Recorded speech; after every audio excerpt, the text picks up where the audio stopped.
talking to her? Did she text you or you text her?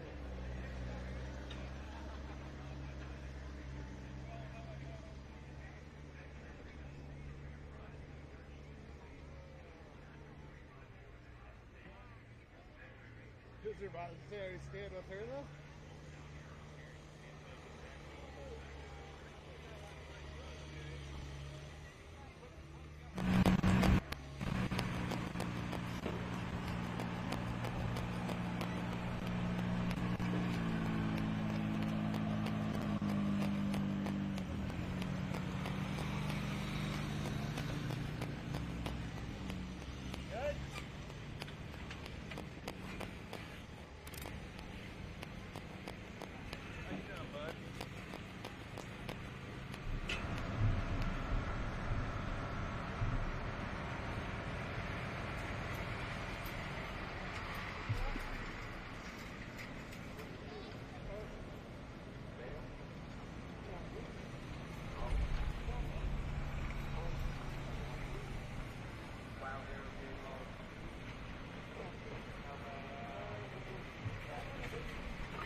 Session 2 here at the Rockwell North Iowa National. It'll be a nice, warm, sunny day. Got 4 classes this afternoon, 4 good ones. The way things are going to work here this afternoon, kind of like last night, on the west track here, we're going to have super stock opens and modified 4-wheel drive. On the east track over there, we're going to have the 4x pod and the 401 pro stop. Little noise and smoke on this side. Now doing the specs tonight are Chris Frederick and Donnie Bauer. Not sure which one's running with. They're doing laser measuring up there out of the tower. Tatum Ford is doing mass flagmen today. Marvin is our show manager. We have Tom, Dale, Harold, John, Dave, Christine, and Keith doing the work out here with the flag and keeping it safe and keeping up there, keeping those guys safe. Up there in the tower tonight, Darren, Chris, and Charles. Anyone who have here last year, good job up there, guys, again. Chris will be down talking to people in the stands, interviewing some of our sponsors down here in front. Doing the NTPA video trailer, Roger and Rusty Whitesong and their crew. They'll be doing the replays up there on the big screen.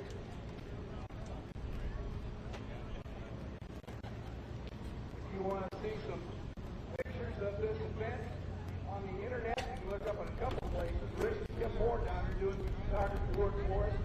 They have morephotos.mn.com on the internet. That's their website. And Mark Cam is here in Nebraska.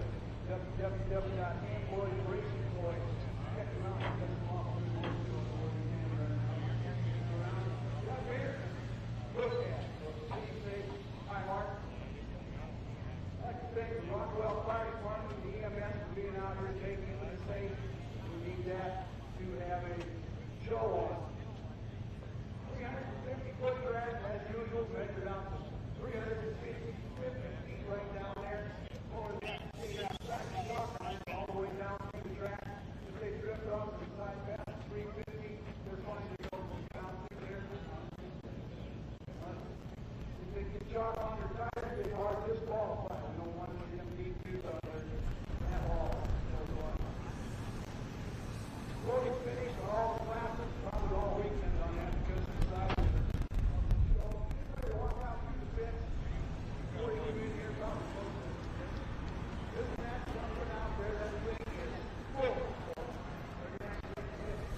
Happy Friday.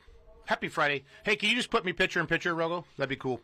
Happy Friday. Show some of the track prep going on. Happy Friday from Rockwell, Iowa. Happy to have you back here on the FullPull.live stream. We do have some games up today where you can make some picks. We have four-wheel drives head-to-head today, super stocks as well, and modifieds. It is going to be a lot of fun. Four-wheel drive is going to be head-to-head. So you're going to go on, fans, and you're going to pick who's going to do the best between the Outlaw, Bucket List, Yankee Blue, or Rule 19. Or then on the second part, because the Contender, Foster Child, Simon Says, and the Bounty Hunter. Those are going to be the picks on that. Colin Ross is coming in to join me. Triple bypass, diesel superstock legend.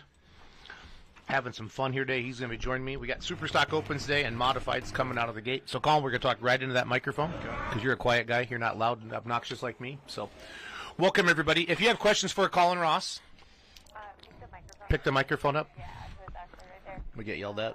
So, You host and I'll put up the lower third. yeah. Colin, my man, welcome to Full Pull Live. How's the triple bypass looking for tonight? Good. Everything's good to go, I think. Had a little issue there for recovery Saturday night, but I think we're good to go. So I'm not going to complain too much. We haven't had much breakage this year, thankfully. Yep. So, Fair enough. You got a little shot there in the pit. So, Colin, on the right there, the program, that's what the people see at home. Mm-hmm. So that's what we talk about. So we're excited. We got, what do we got today? We got 10 open supers. Mm-hmm. We have 10 4-1s. We have 13 modifieds, and we have 34 four-wheel drive modified trucks. You do not have to stay the whole time. If you have to go or something pops up, you can just run. Absolutely. And we're having some fun here. Again, fans, we have some games up at fullpullpicks.com. The four-wheel drive head-to-head is up. Now, that's something new. If you've been coming along, you've been having to do like pick 2 or 3. What we're doing now with our picks is who's going to win, who's going to do the best of the Outlaw, the Bucket List, Yankee Blue, Rule 19. 1.5 odds on Rule 19. And then our second part of the head-to-head four-wheel drive, Simon Says, DJ Sullivan, Foster Child are your favorites in there, both about 1.5 to 1. The Contender, Bill Kramer, is a little more of a long shot at 6 to 1. We also have up for this day session Superstock Open picks, head-to-heads. Yep. Okay. And we've got Rut and Deer, Extremely Armed and Dangerous, Glot 2. Strickland's love this track. I think it'd be hard to pick against them. Fully Loaded, Considered Armed and Dangerous, Rut and Deer 2. Zane Daly in the other side of it. And then also we have modifieds as well. So you need to get those in, the modifieds and the Superstock Opens. Get the modifieds in right away. Ramblin' Rose, Simon Says, Dirt Slinger. Simon Says did hurt their motor during their run last night, but they got it fixed. They started back up 2:30 a.m. this morning. How do I know that, Colin? Because they were parked right next to me. And then we got Rank Seed, Moneymaker, Money Pit, Steve Bollinger, Giddy Up. And then once we have National Anthem, we'll switch over to that. But again, great to have Colin Ross. Everybody knows Colin Ross. We'll have people text some questions in again, like we did with Joe Ader last night as well. Joe was in here last night. Yeah, he did a great job. He did a great job. And let me know if you can hear Colin okay, because Colin he's slightly spoken. He's Yeah, to talk right into the mic. We need him to talk right into the mic? Okay. And loud. Yeah, Colin got to be louder than normal. Sorry, buddy. Okay, no problem. But again, great to have you in the booth. Session 2, Rockwell. Has Rockwell been pretty good to you over the years, Colin? Not to me personally. It's been good to my dad. Okay. He's won here twice, but I've got 3 seconds here, I think. Okay. So it's been not as good to me. But we've always heard stuff. I don't know why. It's always our Achilles heel right here. It's to me, it kind of makes or breaks our season here, and it kind of which way it's going to go. I felt like we've had a really good, hold on our tractor right now, but we'll see how everything goes today. Yeah, good deal. So, well, Diesel Super took Friday night and Saturday night. So, all right, let's go to the National Anthem. You gonna have sound for that, Allie? I don't know how many times I've seen that video, folks, but that little girl, that little guy, run out and hug their dad. It's just kind of gets you. Go ahead and sit down a minute if you want. We've got a couple more things to do. Doing our colors tonight, once again, Legion Post 208 right here in Rockwell. They're out here representing many, many men and women from the country that have done what they did. And if they hadn't done what we did, we couldn't be doing what we're doing. I'd like to ask all the military veterans to please stand up.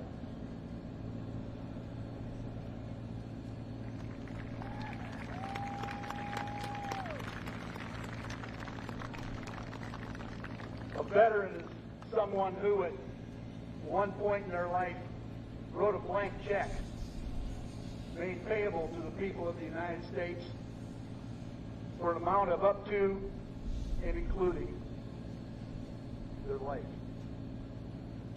That is honored, folks. There's a lot of people in this country who don't understand that anymore, unfortunately. To all the men and women currently serving in our armed forces, and all who have served, I have two words. Thank you. Now, if you'd all please stand up. Gentlemen, please remove your hats. Ben Baird, where you at? Ben Baird's going to do our national anthem for us.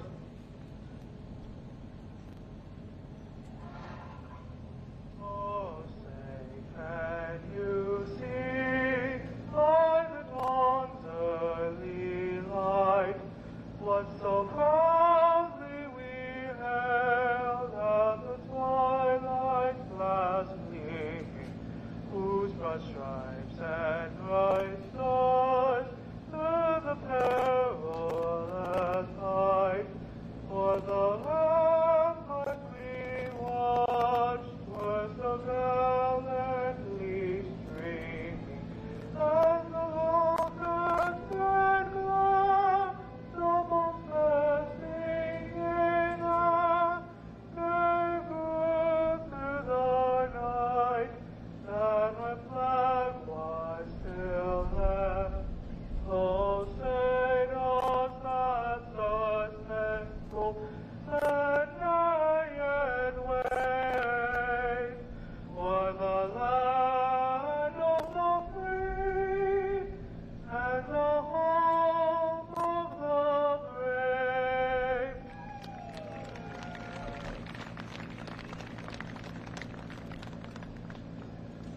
Ben Baird, folks, from Hampton. Nice job on our national anthem.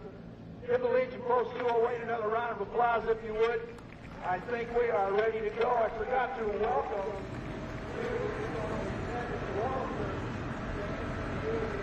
today.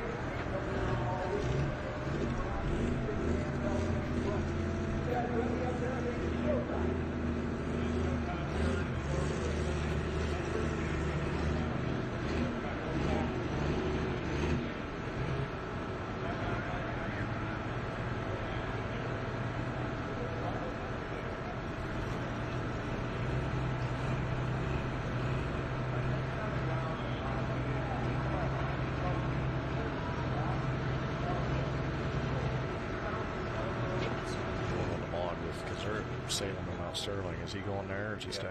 He is going? Yeah, I think so. All right, fans, back in the booth here. Colin Ross joining me.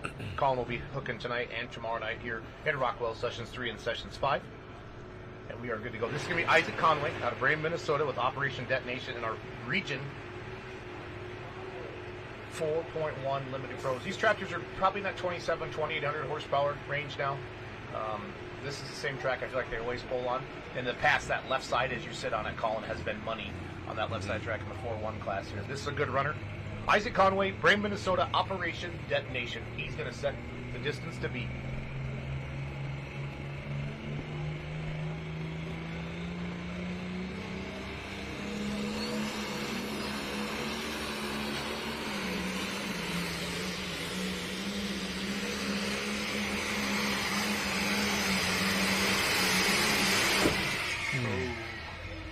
I was just getting ready to ask you, Colin. It's gonna be hard to turn that pass down. Yeah, that's clean, no, that was beautiful. He had a good hole shot, good ground speed, and for first hook carried the front end nice. But I'd say we got a charger on that one. That's more than just a pipe or a hose on freight. So absolutely. But you never know. I mean, that yeah, might get hold. it back. Yeah, get back. You know, go over it maybe. Now, do you like a first hook, Colin, or do you prefer not? I hate a first hook. Okay. I want to be at the end. I want to know how far I got to go. Fair enough. I mean, it always seems like anytime we were ever first hook, the track always grooms in better, you know, and gets a groove built, especially if you're first class like he is here. So, but for a first hook, I don't know what more you'd really do different. I mean, he carried the front end nice. I know he's got some bobble there at the end, but that was a pretty nice pass for a first hook. I don't know. I mean, they're letting them run here at Rockwell. That's kind of their motto here, you know, and I'd say they're probably going to leave that sled setting probably alone, I would think. But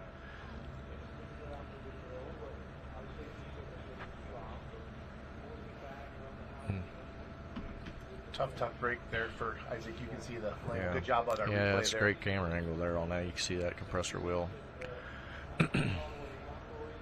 Now, when a compressor wheel goes like that, are we going to have threats of stuff going back in the Well, motor on that I don't know. column? You know, I said compressor wheel, but I'm not sure because we saw a lot of sparks there, and usually if it's aluminum, we shouldn't see any sparks. So Okay. maybe, you know, something in the turbine wheel, but, you know, on the backside, on the exhaust side, of course, that's made out of steel. So not 100% sure. Definitely sound turbo-ish, I guess, if that's a word. But Robert Gansmer, Platteville, Wisconsin, Rutten Deer, coming in first in the Grand National points after last night. Got basically a 3-point lead over Fully Loaded.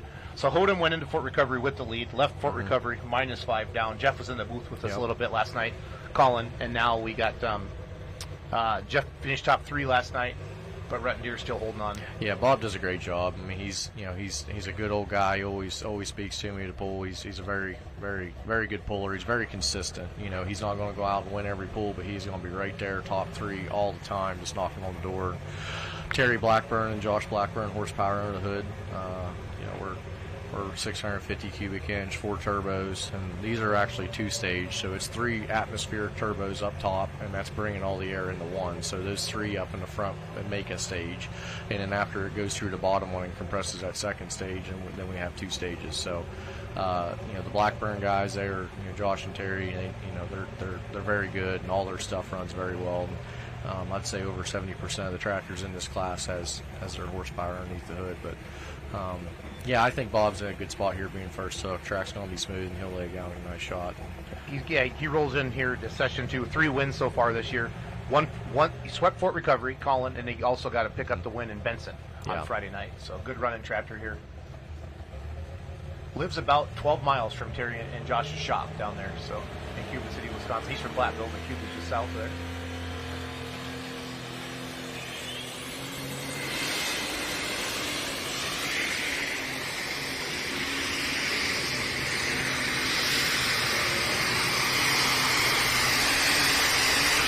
Probably 320, 330. Colin to be my guess there. Yeah, I would say so. Definitely piling a lot of dirt. You can see behind the tractor there, you know, in front of the buckboard on the sled, but that's just, in my opinion, nature of, you know, of an early hook. You know, the track's not groomed in. It's going to take some time to get it packed in. If I was Bob, with only being, how many tractors? 7 or 8, 10 tractors today. Well, I don't know. We have a couple scratches. Yeah, don't that's we? true. You're Yeah, right. I would probably take that. I mean, carried the front end nice there, you know, 12 inches off the ground. Had a little bobble, but I mean, 322 on a first hook, that's going to be hard to take that down, especially in an afternoon session where the track should dry out some as the day goes on. And he kept it, Colin, word from trackside. So. Yeah, absolutely. Right call there. Swinging back over to the 4-1 side, Limited Pros. Mitch Payne, Albertville, Minnesota, Red Storm Reloaded. Isaac Conway, 346.65. When I had my 4-1, I liked the fact that we could go like to a Toma, you know, maybe hook in a day Absolutely. session, Yep. or here in Rockwell with the 4-1s like that. I enjoyed absolutely. that, Colin. This is a beautiful 1486. Oh. It's gorgeous. Unbelievable.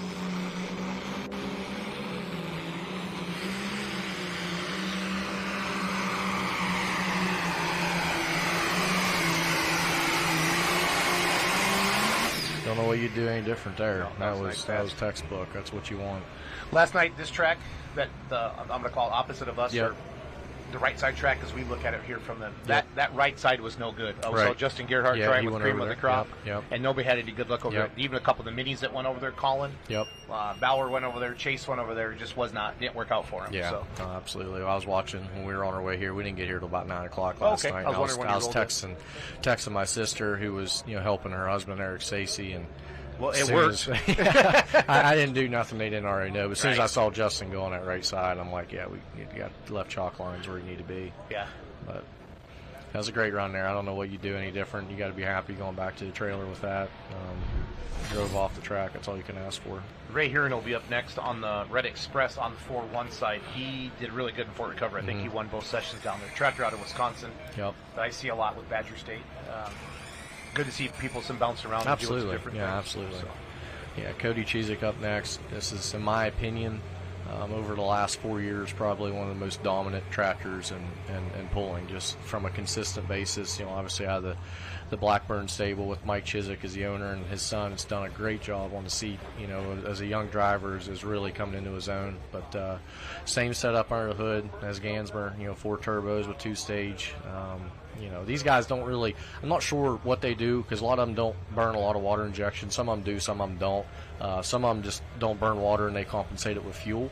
These guys run around 6 to 6.5 gallons of fuel in a run. Where Diesel Super, Jason, as you know, we live on water injection. Yes, so some of these guys don't. They bounce back forth and that. But this tractor is just it's so hard to beat. When we were running against him, back in 21, and when we run against him at the farm show, this is always one to watch, and this is always the one I wanted to beat because if you could beat this tractor, you could beat any of them. So. Cody's doing a great job this year. Had a little hiccup last night, but still made a solid pass to get up in there. So he's sitting in a good spot right now after Bob just went down through there and having some data from his run. So got see that what he can sled do. right in the middle. And if you have questions for Colin, I got a couple people texting me in. Please text me.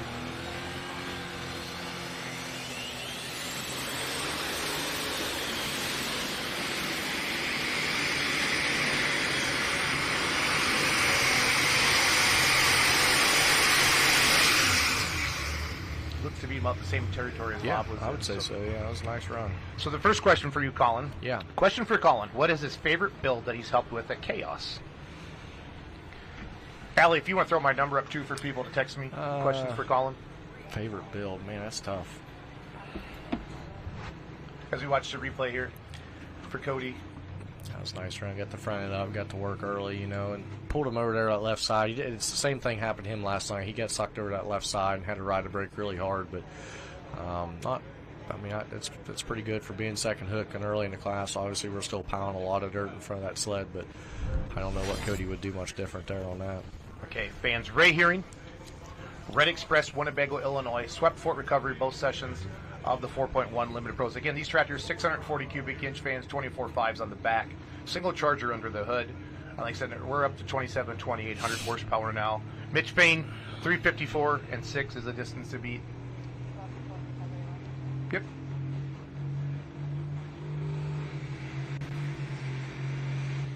Got a lazy charger, Colin.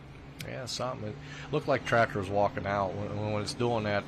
To me, his clutch leg wasn't moving, so either the clutch is tight or, the tractor's wanting to go, which there's not a lot of air gap there in the clutch, meaning it's engaging quick, and, he doesn't have any control of it. And, that just by looking at it, his clutch pedal wasn't moving, so it tells me he wasn't wanting it to go, but it was wanting to go. Yeah. So that's the Colin Ross helpline. Okay, we joke about this a little bit, but seriously, this is one of the biggest names in polling. We have him in the booth. If you have a question, shoot me a text. I already got multiple questions lined up, but it's great to have your experience in here. As we're going to give Ray the Red Express another chance.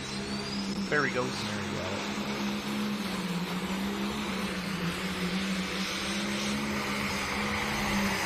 That track wants to take you to the right. Yes, it does.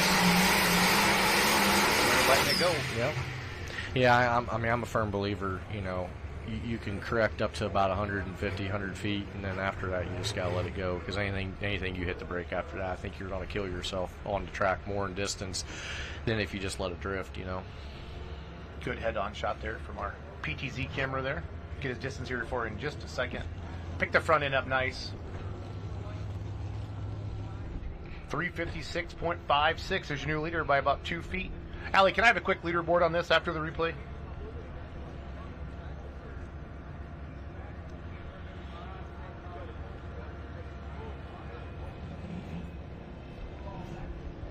We had a great crowd for a Thursday night last night. You did, yeah. Colin. No, That was the I best think crowd so I've too. seen Yeah, here absolutely. on a Thursday. Day crowds are always tough, as Absolutely, you see. Your yeah. top three, Red Express 356. I think we'll see a 380 win this class, and it might be I would the say last so. one. Yeah, That's typically what I see here, Colin. You got Kevin Lindstrom down there, 6 hook coming up. He's always tough, and obviously down there in the 10 spot, that killing time with Dean Hollicky. He's a tough guy. It's on rails. Yes, it is. Absolutely.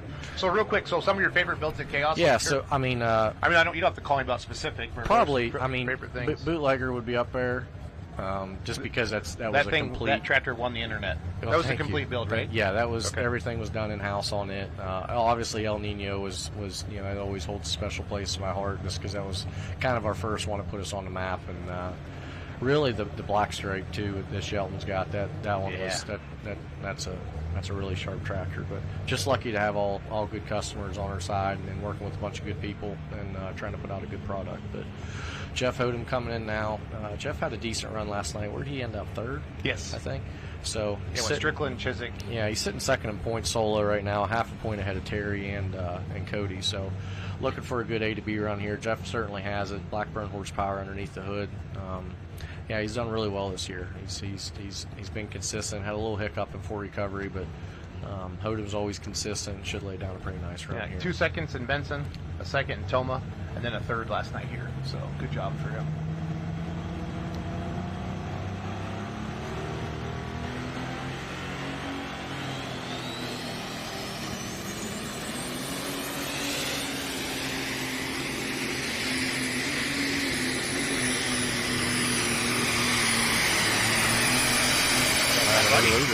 Yeah, absolutely. He let drip to the right a little bit. I don't think he meant to. Yeah, no, I think it just wanted to pull him there. I don't think it hurt him a bit in distance, but don't looks like. I mean, he might have corrected just a touch, but not much. And that was a great pass there. I think the track might be laying in just a touch too and getting a groove built, which is just part of afternoon pulling. But yeah, that was a beautiful run. Got the front end up early and got to work. And 336. It'll take that all day long.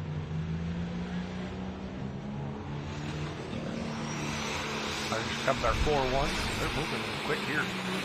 This is Marty Kuhlman out of Dunkerton, Iowa.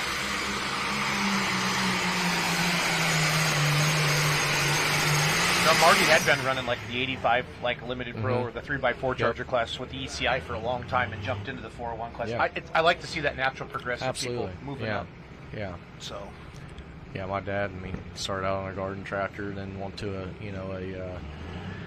M, and then a 460, and then a Hot Farm 10, and just took him a long time to get to super stock diesel, but get his distance here for in just a second. So the most popular question we always get asked when we have a diesel super puller is, can you ask Colin's thoughts on the split of the super stock class, or would you like to see them together, maybe with some weight differences possibly? Where's your head on that as we grow? It needs to be together. There's no ifs, ands, or buts about it. I think both classes are suffering a little bit. The open class has had a really good showing this year. They have. I think the diesel class has had a pretty poor showing about everywhere we've went for the most part. So I think they need to be combined. I think we can run with them. Well, I know we can run with them, and I just think it needs to be combined. I think we can make it work. I think it'll make the class better overall. When you go to Farm Show, the duel of the fuels. Yeah, the duel of the fuels is the best show there, and in my opinion. And it's what everybody talks about. Yeah, it's what everybody wants to see. So, I don't see why we're not doing it, I guess, personally. But that's just me, and I know there's some people that have a different opinion. That's just my opinion. Nope, but that's why we're asking you, though. Yeah, no, I would love to run them together. So I would love to have been pulling with them last night. Trust me, it was hard to sit there in the stands and watch all them guys go down through there. But you also chasing your points championship. Exactly, well, so yeah. You got how many championships do you and Dad have? We have three. We've won awesome. 3. Yep. This tractor loves Rockwell, Iowa. Mm-hmm. There are some tracks. I mean, do you have places, Colin, where triple bypass just likes the dirt? Oh yeah, I think it's just you have a honey hole where you just you know what you need to do, you know what you need, how you need to drive it, where you need to weight it, and in some places I just think you just gotta have luck, and there's certain places where we can go there, and I know before we leave the house that I got a pretty good feeling, and there's other places, cough, cough, Rockwell, Iowa, that I come to, and it's like, I don't know, but we'll see. I mean, it's all part of it, it takes a long time. Dale Earnhardt didn't win the Daytona 500, until 1998, so it took him a long time to get there, but, just part of it. So John had a great run last night. 370 something. We won by 30 feet. Absolutely. Yeah, John he did exactly what I would have done. A lot of guys were driving it out of the hole and waiting a while to lay into it. And he did the complete opposite of that. He got after it quick and bent the throttle over and let his horsepower, his chassis, and his tires, do what he needed to do, and made a great run. John's a great driver, does the pro mod stuff, obviously down in North Carolina. I just think he's one of the most natural feelers of a pulling tractor. He does a very good job. So Brett Payne has this tractor running really good. So it should be one to watch. So he's got the sled slid off to the right a little bit, Colin. Yep. That's where we saw Hodem end up. Yep.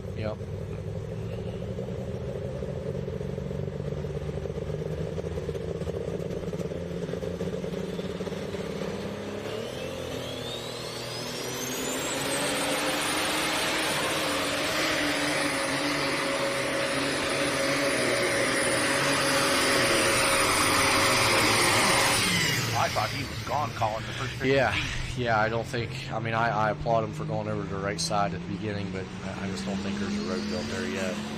Torrey Keith, Stewartville, Minnesota. Hooterville Hammer. Or no, that's Lindstrom. That's Lindstrom. Torrey's not here. That's adrenaline. They are out of order on my sheet, fans. I recognize the tractor. Hey, that's not. Take that down. Yeah, that's Adrenaline Rush. That's Kevin's son owns that tractor. Let's see, I don't even have Adrenaline Rush on the sheet, guys. Sorry about that. We don't have that one on the sheet, Allie. That's Adrenaline Rush. That's Lindstrom's son and another gentleman own that. Sorry, fans, about that. Yeah, we're going to put a distance up, fans. We won't have our bottom graphic like we normally do. So, there's mistakes from time to time with the lineup sheet. Everybody knows how it goes, human error. But that's definitely a good running tractor there. Absolutely. I'll have Allie put some leaderboards up so we can get caught up. Any one of the questions Colin I have texted to me is besides your tractor, any other super stock diesel tractors that you want to drive in the class or you'd love to sit on? Not really. No. I mean, I love our tractor, and I don't, I take that back. Probably as in lanes, just because of the history of that, and that would be cool. But Colin Ross on the Red Line Fever, that would win the internet that day. No, that'd be cool. In the booth with Colin Ross, triple bypass. You'll see him tonight and tomorrow night. Currently leading your diesel super stock points in the Grand National. Great to have you in the booth, Colin. It's been fun. I've been, asking a lot of pullers to come in. So we've been putting posts out on Facebook. Who do you want to see in the booth? And your name pops up a lot. But I don't ever want to take away from you chasing a championship. No, That's absolutely. For you to have a session, and you have Chaos Fab, you got a lot of stuff going on. Well, I just think it's important to have some downtime too, and just not just get your mind away from it. It's certainly that's all I think about, and all it's trust me, especially as the months go on, we get into August here. But no, it's good. I'm glad we could come in and make this work. Adrenaline Rush is the Hooterville Hammer. It was sold last winter. Allie, you got me on that? Allie, Adrenaline Rush is the Hooterville Hammer, sold last winter. So they call it the Hooterville Hammer, but they haven't changed the name yet on the side shield. So, gonna be okay. Yeah, just for not reading it. That got me all. Would Colin care to elaborate on what happened to triple bypass the second night at Fort? Yeah, so I'll tell you exactly what happened. We had a vent line on our water tank that somehow got sucked shut because we're moving a lot of water coming out of the for our water injection, and it lost water pressure at the end of the run on Friday night and got a little warm, and when it does that, obviously it doesn't get the water that it should. So everything got a little warm in the engine and also in the turbos. So Saturday night I was kind of skeptical, how that would go, but it wasn't probably exactly how I thought it would go, and the bottom charger didn't like life. So, but it's just part of it. I'm not going to complain too much. We've had pretty good luck with the turbos and everything this year. So, just a small bump in the road, but thankfully everybody back at the shop, that helps us with this thing. Get a lot of help getting everything back together on a short week, to come out here because we had to leave so early because we're 900 mile one way from home. So, but it was okay, and we're going, we're going to take it, move on, learn from it, and try to be better. So here's one been of the most dominant 4-1s in NTPA in the last 5 years. Kevin Lindstrom at state level, WTPA, your region level as well. Done well at some indoor polls, some national polls. So yeah, he was the finals winner this year at Louisville. Yep. He just laid down two beautiful runs down there. I believe he swept the event. I believe he won Thursday night and Saturday night. Yep. So yeah, Kevin's a great guy, hard competitor. Works a lot on the dyno and works a lot with Hart's Diesel on innovating and trying to be better. And they certainly do a great job. Have a great combo there. And I think Kevin's honestly just a great driver. He has a great feel for it. If you watch his Saturday night finals run, his timing when he laid into the throttle was just. You couldn't just time it any better than he did. And Kevin's a good guy and a hard runner, and he can't be all bad on international, so we'll see how he does. I think we're sending the Alki first, Allie, or Rogo. I think we're sending the Alki first, guys.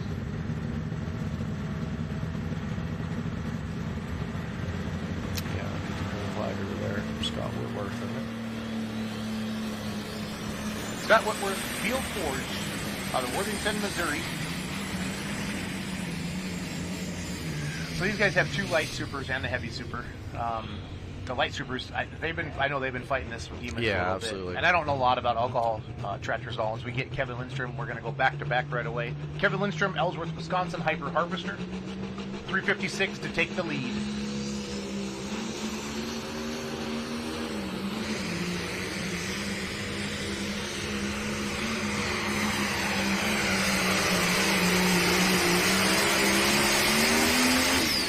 Textbook Kevin Lindstrom right there. He just did a great job, bringing it out of the hole, runs. fronting up in the air, carried it well. Yeah, that was a beautiful run. Again, fans, fullpullpicks.com. We have 3 games up today for you to make cash picks. You still have time to get in the modifieds. Obviously, the Superstock Opens have shut down.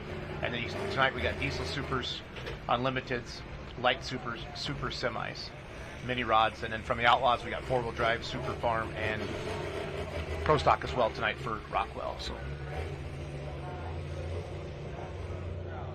all right. So, fans, after this replay, for those of you who've been watching free on Facebook and YouTube, that is our teaser to get you to head over to fullpull.live, and for $39.99 a month, you get all of this. You get all the replays. Just these 5 sessions alone in Rockwell is a deal, is a steal. Great commentary. You get guests like Colin Ross in house. We had Jeff Hodem last night, Joe Hader, and it's great to do that. So it's off. We're signed off. Get your credit cards out, humans. Watch the show. Watch the show. As we watch the replay here. Did we get a distance yet? There it is. 356. Ooh, just by a couple inches. Yep. Just by a couple inches. But you're right, though. That is just... Oh, it's textbook. tractor's I mean, tough. he's always right on the money. Is there another class Colin would like to pull in besides diesel supers? Pro stock. I knew that was going to be How'd you know It's that fun was watching coming? you on a pro stock. I love pro stock. As we had our leaderboard up there. I would rival to say that I don't believe there has been anyone, and there's probably going to be people, disagree with this, but I'm sorry. I don't think there's anybody that's been down the pulling track more than Terry Blackburn. Out of any human being on the planet Earth, there's no way. I mean, the guy's been doing it, for an extremely long time, and not only that, but Mike Chiswick, when Mike Chiswick was really hot and rolling, had 3 light supers and 3 heavy supers, and he did a lot of driving on a lot of those. So I don't think there's anyone on the planet that's hooked up to a sled more than this guy right here, and certainly a good driver, and probably has forgot more than I'll ever know about tractor pulling, but him and his son Josh do a great job with everything they got going on up there. Those two, and with Mike Chiswick as well, have been a dominant force. And personally, one of the most just pretty well all-around records of Bowling Green Rings championships, NTPA and PPL, and just overall wins is just astounding the amount of wins they've had. So certainly a tough customer, knows how to get a tractor down the track. And if I was Jeff Hodem, I'd be sweating right now. I really see it on Full Pull Picks too when we're looking at the leaderboards and the odds. You put names like your name up, Blackburn, Simons, those big last names, Colin, absolutely, that people recognize. You've earned that. You've Yeah. earned that reputation. That's a great thing. So far left side now. We saw Strickland come down the right side. Didn't work out for him. Do you think he'll try to shoot that left lane, or do you think he'll cross track it? I think he might try to work his way in the center. I agree going left. I think that's where you need to be, and I think that's where the road's built. So if he keeps the front end down and carries it, he should be just fine.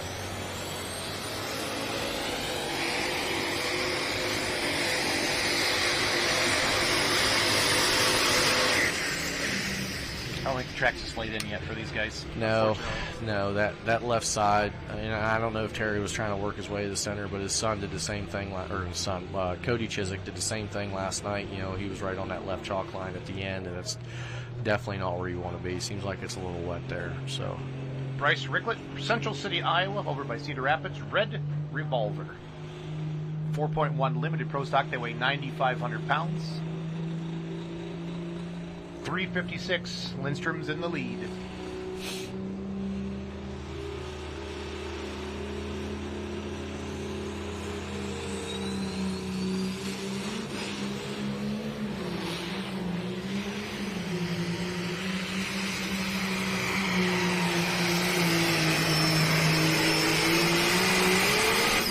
Nice pass. You could really hear it get hooked up.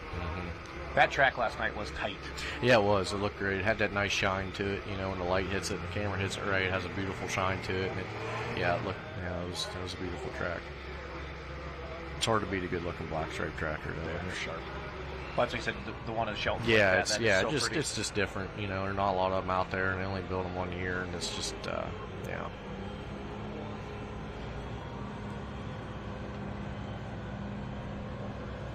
Just really soft over there. You can see Yeah, it you can just see working. it. Just it's pounding a lot of dirt, and just couldn't get up to anything. That's a great shot of seeing the back wheels of the sled come off the ground. And all the dirt flying there. So daytime tracks are tough. I don't care where you are. Absolutely. If there's a decent breeze out there today, as you see, fully loaded Hodem dodged a gigantic Yes, he bullet. did. Yes, he did. So I think we have one more left. I think we have Ruttendeer 2, Zane Daly left. Yes, I believe you're right.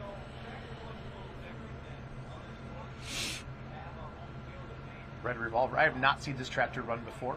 341.315. The Limited Pro's been a nice step up for Super Farm guys. Yeah, absolutely. You know? It's a little more RPM. You know what I mean? It's a little bit different animal, and probably around, I'd say 1,000 horse more. Probably. Yeah. I think Super Farms are probably anywhere from 1,500 to 1,800 horse. And, Yep. I've been hearing that some of the top 4 ones are coming off the dynos around 2,800 yeah. now. So Mm-hmm. Yep. that makes Yep. absolute sense. Jeff Ball will be up, Dr. Deere, Lancaster, Wisconsin on the 4-1 side. And then I think we have Zane Daly left on Ruttendeer 2. Again, Colin Ross in the booth with us here.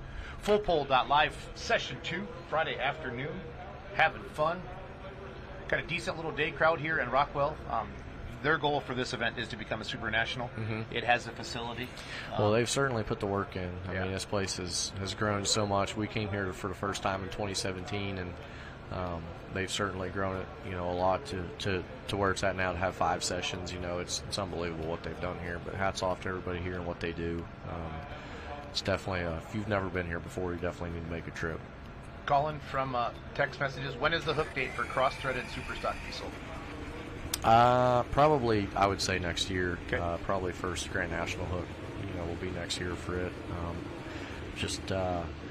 You know, the Bauer guys are awfully busy, and we've been awfully busy trying to, you know, keep all of our customers going, and you know, we just want to do it right and do it, you know, make it nice, and so yeah, they're excited. I mean, I'm excited to see Adam Bauer on a diesel super. So he can drive anything. Yeah, you're excited. absolutely. Well, He's gonna yeah. be Hello, Colin. Yeah, he'll be all right. No, he'll do just fine. He'll be great. Adam's got a natural feel for, I think, about anything, so I think he'll do just fine. Just a little bit of schooling on, you know, turbos and light and stuff like that. I think he'll be just fine. So I want to ask you, yeah. what's the difference between driving a pro and a super?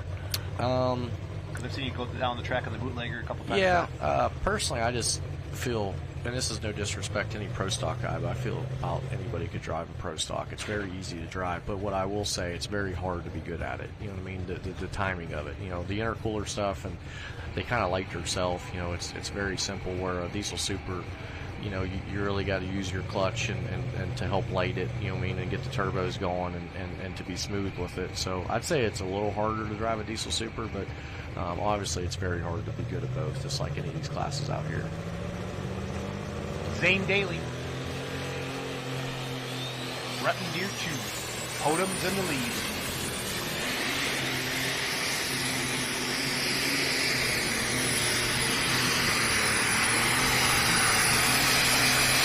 He's knocking on the door. He is. A nice pass. I wish we could find Jeff Hodem on a camera right now. He's chewing on his He fingernails. is, absolutely he is. That was a great run. Good class open supers, like yes, you it said. was. Absolutely. It's great to see 8 yeah, to 10 good absolutely. runners. And that's and they why, all went down the track. Right, and that's why all these guys are, you know, or a lot of people, you know, they're like, oh, you need more numbers. But I mean, to me, if you have 8 to 10 tractors and good quality, that's all you need. Like last night, even the two-wheel drive guys, there was 34 of them last night. Who wants to watch 34 two-wheel drive Nobody. trucks? Not even the two-wheel drive No, owners. nobody wants to see that. Donnie Sullivan told us that when we interviewed him. So. Here's Jeff Ball and the Dr. Deere. 356 is still the distance to beat.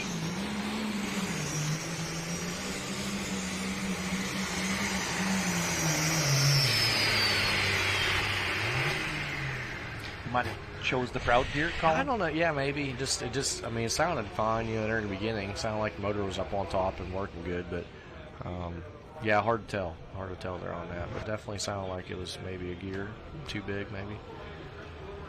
What do we got here for distance on Zane? Man, that was a beautiful run. It was. Do we have a distance on Zane yet, guys? Ruttendeer 2?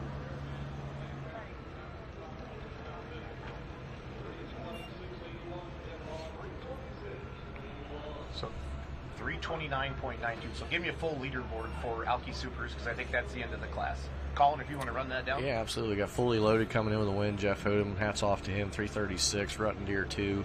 Zane Daly 329. Considered Armed and Dangerous HD 323 with Cody Chiswick. Rutten Deer, Bob Gansmer. Pretty respectable for being first hook at 322 to hold on there. And Galot 2 314. Terry, as we saw earlier, went over that left side, wasn't much there at 254. And Scott Whitworth rounding out the bottom end of the class. But overall, pretty nice class of Open Supers. Dr. Deer 326.82. I'm gonna step up. I'm gonna let Grant sit down and do the mods with you. How long do you want to stay in today, Colin? I could probably do the rest of the 4-1s if that works for you. That sounds good. So I'm gonna get Grant here so you can start doing the mods. Yeah, absolutely. Just read what's on the screen. Okay. Grant, you can have my spot. What's up, buddy? So that mic's hot all the time, Grant, okay? You talk right into it. Be nice to Colin. I'll try. Congratulations last night. Thank you. It was impressive. Okay. Jeff Hodem. So that's probably going to put him back in the points lead? I would say, because Bob was down around 4, so he should be leading by 1 right now, I'd say, right? It's a good start to his day. Now he's got to go Mount Sterling. Yeah, absolutely. Oh. There's a mouse there, buddy. Okay.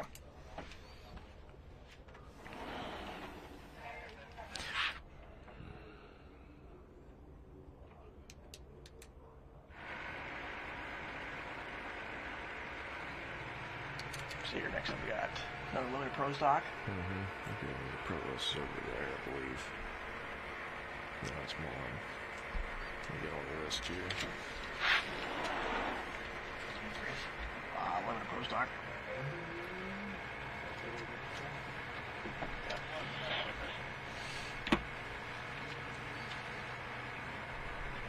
Okay. He already ran, so pull him. Okay.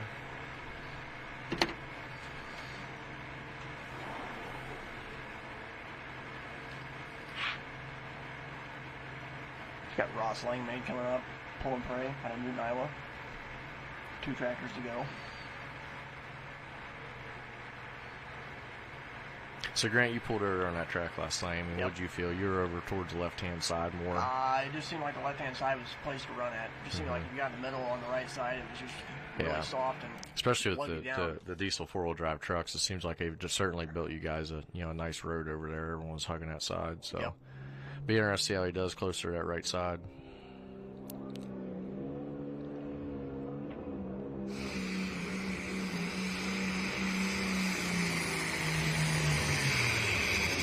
What per hour? High gear. Yeah, that could be. Sounded good. So everything sounded great to 100 feet. But Very front end. yeah, Didn't absolutely. look it on the other end. No. So that track is, I'm going to assume, completely different from what it was last night. Because it seems like here it's polar opposites when you run in the afternoon versus the night. Yeah, absolutely. I don't think anybody is pulling in the afternoon. It's always tough, you know what I mean? Sometimes the track looks like it has moisture in it, but you go about 3 inches underneath that dirt and there's just nothing there to hold it together. But 266.83, going to put him in the number 9 spot. And I believe, who's up next? Dean Hawkey? Dean Hawkey, Yeah. killing time, tough tractor. Absolutely. Definitely got a shot to get past Kevin Lemker. Yep. Absolutely. Looks like we got our 4-wheel drive starting over here. Who we got up on there? Bill Kramer, out of Maryland, in the tender. I think this is their first time running Grand National Point season. Long way to Rockwell Live from That is Dunkirk, for sure. Maryland.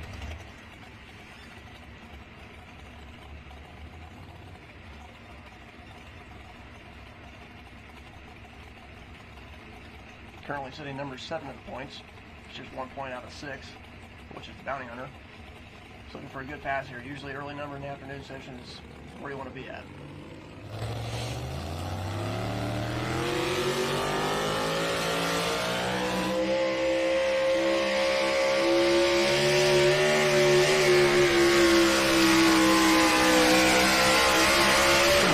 first hook. I don't know what more you'd want different there, Grant. That was, keep that. Yeah, that Good was. run. I'll take that.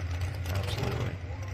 You know, so your brother Mason pulled over here with the 2-wheel drive on this track yesterday and made a really, really nice shot. And he was a little earlier in the class too. So what did you guys see over there, and what was your thoughts on where you guys ran? We just put it all the way in the right sideline and tried to keep it over there. That truck's been trying to go left really hard every time, and it seemed like on the right track that the left side was pretty soft. Right. Brett Berg told me to put it on the right and try to end up in the middle, so that's what we tried, and it seemed to work out all right. Yeah, if Brett Berg tells you something, you usually listen to him for as many times that guy's hooked to a sled for sure. But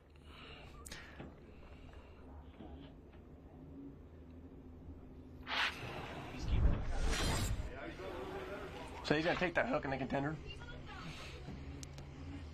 looks like we got Dean Hollicky up next over on the 4-1 side. And Dean, I would say, has pretty much had a textbook season. You know, he got did he win? I think he won both hooks at Toma, I believe, or did we get a rain out in one of them? But I know he won one hook at least at Toma. But you know, certainly won a lot in Minnesota and Wisconsin this summer as well. So, you know, if I'm Kevin Lindstrom right now, I'm nervous because this guy's good. But Kevin Lindstrom also laid down a really nice run. So Dean came from a semi class. He actually was the owner of R.J. Simon's semi right now. So Dean's been down the track a lot. He's a great puller. Carlton Cope horsepower under the hood. You see R.J. Simon there, give him a hand. So yeah, this guy's got a lot of help. He's very good friends with Rob Russell and Brett Berg and all them guys. So everybody you'd want to listen to. So we'll see how Dean does here. Going back over there on that left side. Yep. See if it pays off.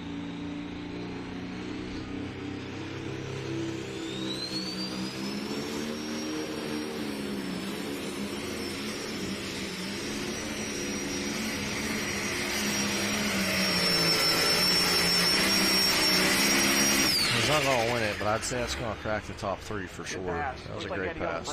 Yeah, he had to correct it. Yep. And I agree with his choice going on that left side. You know, that's been where you need to be. Last night with the mods, obviously with you guys and you know, you and your mom and the Mini, Eric Stacy winning over there. So I don't blame him for doing what he did. That was a right call, but definitely did a very fine piece of driving not to upset that tractor there midway through the track.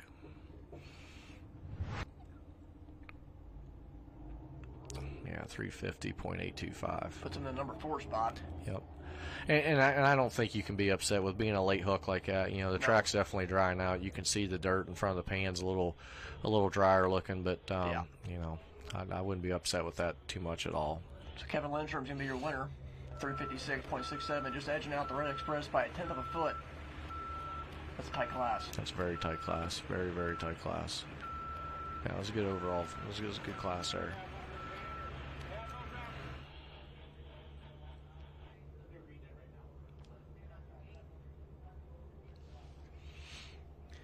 Replay the lane run. Just came out a little bit left of center there.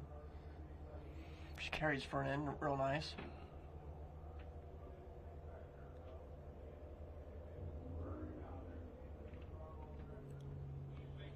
It's about a picture perfect run right there. Yeah, I wouldn't know what more you'd want to do on an afternoon session. You know, that's all you can ask for right there. So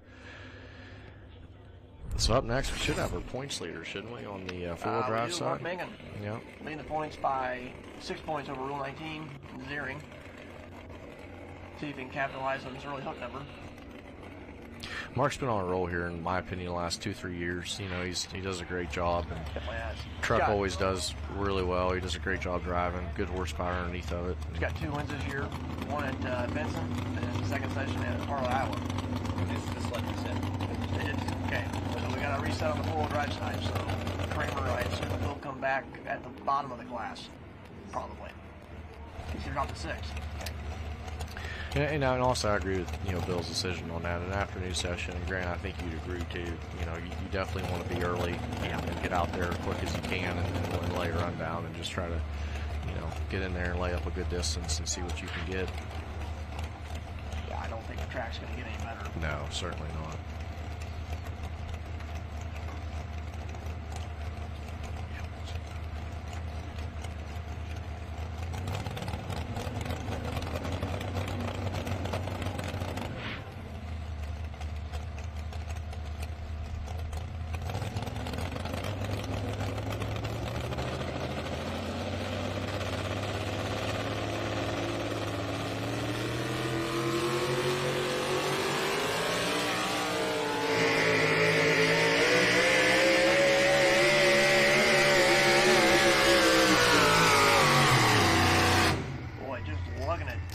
at the other end. He did. Yeah, I mean, it was a good run, though. He was very smooth, didn't bobble, didn't bounce any. Yeah, I mean, maybe Mark, but honestly, I don't know. A lot of them guys, you see four-wheel drive guys, they get down there and snuff and end up winning, because they got every inch of that gear they needed. So that was the case of Chapel Hill a couple weeks ago. Yeah, absolutely. Peterson ran there at the end. He just lugged on the other end. Yep. I think Mark has to take that, with a 3. I don't think you can risk dropping I don't later think. in the class. I don't think a 336, I don't see how you could do it. And you're definitely going to get a top 3 out of that, I would think. So, he is going to keep that pole, 336 and a 435. That four-wheel drive class is just so tough. It is tough, and you got so many good trucks and so much. There's just so many good people. So it's my opinion. It's very similar to the mini class. You guys. There's so many good pullers, so much good equipment that it's just hard to get an edge. Kind of reminds me of the two-wheel drive class. You can make a perfect pass. Yeah. Don't know what I could have done better, and then you don't even get Well, the your top five. your brother last night, like when I watched your brother run, I'm like, that's it. Yeah. And what did he end up fourth? I think. Yeah. So definitely a tough class for sure. But and I mean that four-wheel drive class is just. Yeah. Okay. Well, Grant, I appreciate it, buddy. Thanks everybody having me on. Good luck tonight. Thank you. Yep. Well. All right. Thank you. Appreciate it, guys.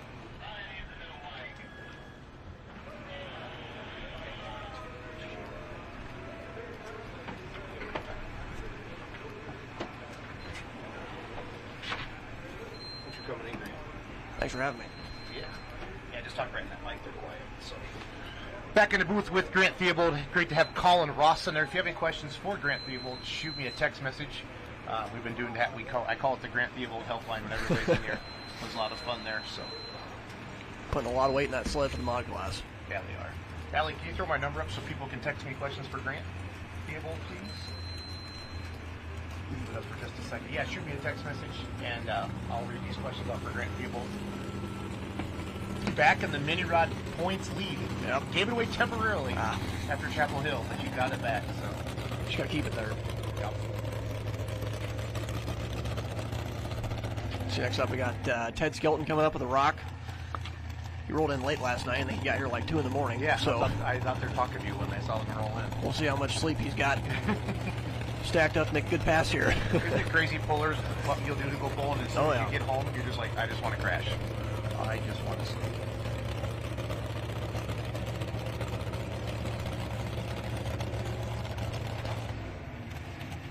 This truck always does well at the National Farm Machinery Show. It is always tough. Yeah, it is. So thanks for coming and do the modified with today. It's the four-wheel drives. Thanks for doing this. So when does your family, is your dad hooking in the mods this afternoon? No, he'll be running in the Unlimited tonight, and then we also run the mini rods. So you have a session, the Theobalds have a session off? It is rare. Not really, because Dad's still going to be down there helping Les get to the track in the mod class, which we had some difficulties last night. So we had a motor shut off. We worked last night trying to iron that out, so hopefully we got that figured out for this afternoon. So after the sled reset with Bill Kramer, Mark Mangan came up and we had 336. Here comes Ted Skelton out of Harvard, Illinois with the rock.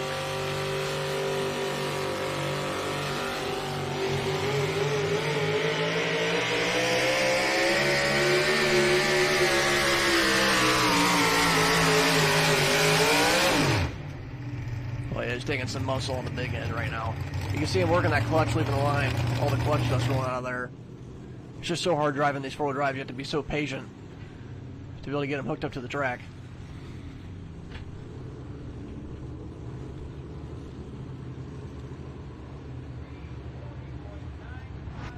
Watch the replay here.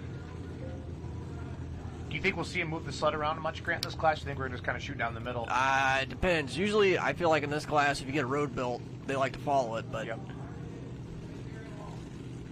So 340 and 995. He is going to take the lead over Mark Mangan. The leader in the points and the defending Grand National Champion slides into second. Jamie Bush will be coming up next with Thunderstruck. This is kind of his hometown pole. He lives in Mason City, just up the road, and it feels like he always does really well very here. well. Yep. So first question from the people at home. Are the Theobalds building a pro stock? Mason wants to, really bad. That's all he talks about is he wants a pro stock, but I don't see that happening in the near future. Maybe a couple years down the road. Right. They're a lot of work. Yeah, they are. We were talking to Shelton's at Chapel Hill, and that's all they were talking about is, I'm not sure you guys really want a pro stock because we just wrench on them all the time. Yeah. Well, That's a good. They're from the same world you guys have in. Yep. Wheelers, minis, the big mods.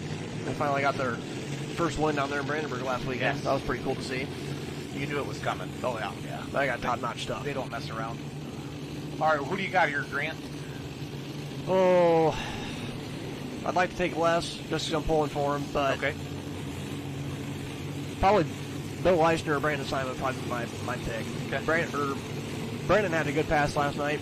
Bill kind of missed the setup a little bit, but Bill's leading the points, and those tractors both have been really tough all year. On fullpullpicks.com, you can make a pick of it's head-to-head. You got to pick Tommy Owens, Simon, or Leishner. So you pick who's going to do the best out of that group, and then Bird, Bollinger, and Rose. So that was what we had, the game we had up for. Struggling to get it in gear, looks like.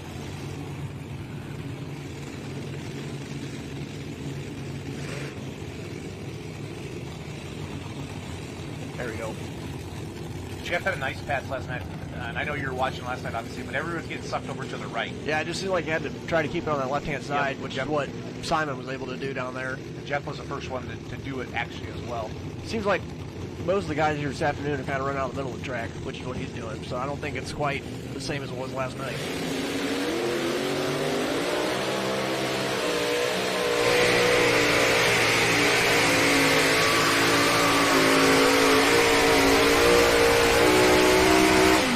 That's perfect run.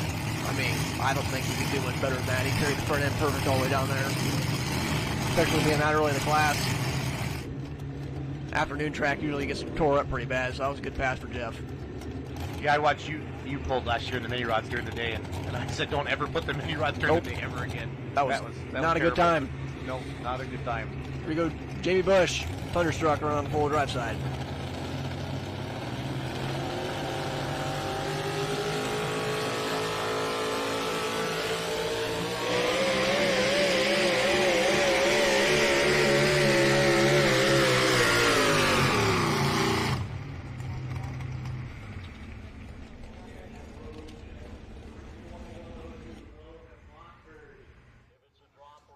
Ladies and gentlemen, welcome on here. We're down here with Kevin, the winner here of your 4-1 class with the Hyper Harvester. Now, Kevin, how'd it feel to take the win out here tonight?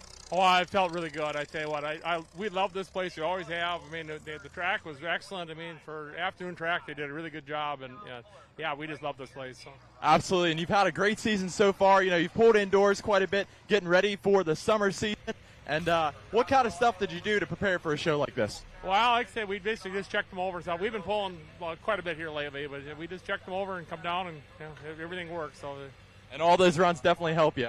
Yes, exactly. So I get my family's been behind me and stuff, and it's been wonderful. Yeah. Well, congratulations, man, and we'll send it back to you guys. All right. So that was Chase Diamond, our trackside report, talking to Kevin Lindstrom, the winner of the 4-1 with the Hyper Harvester there. So back to the replay here. Professor, great. Thanks again for coming in because you know this class really well. Yep. Like you said, how can you do any better than that? So 321.02. That is going to be a tough run to beat. that is. You got it. 321.02 for Jeff Rose, the Giddy Up mod. Also our promoters of the Hutchinson Power Pole Nationals, Hutchinson, Minnesota. Here's your replay of Jamie Bush, the Thunderstruck. It seemed like he got hopping a little bit there in the middle of the track. I don't think that was really the run he was looking for. Not as smooth as he wanted it to be. Yep. Back about 15 feet. 325. You can really see it in the slow-mos like this, Grant. So He's working the wheel right there. Yep. Yeah, the light super or the heavy super class, as we see him slide into third place. Hodem just had that. Honestly, he kind of started left to center and kind of let it drift to the right a little bit. But we saw Terry Blackburn go the far left, and there was nothing there at all, Grant. Yep. And then Strickland came to the right side, as we see the Rock in your lead at 340, the Outlaw at 336, and then Jamie just moved into third at 325. So nice little daytime crowd today.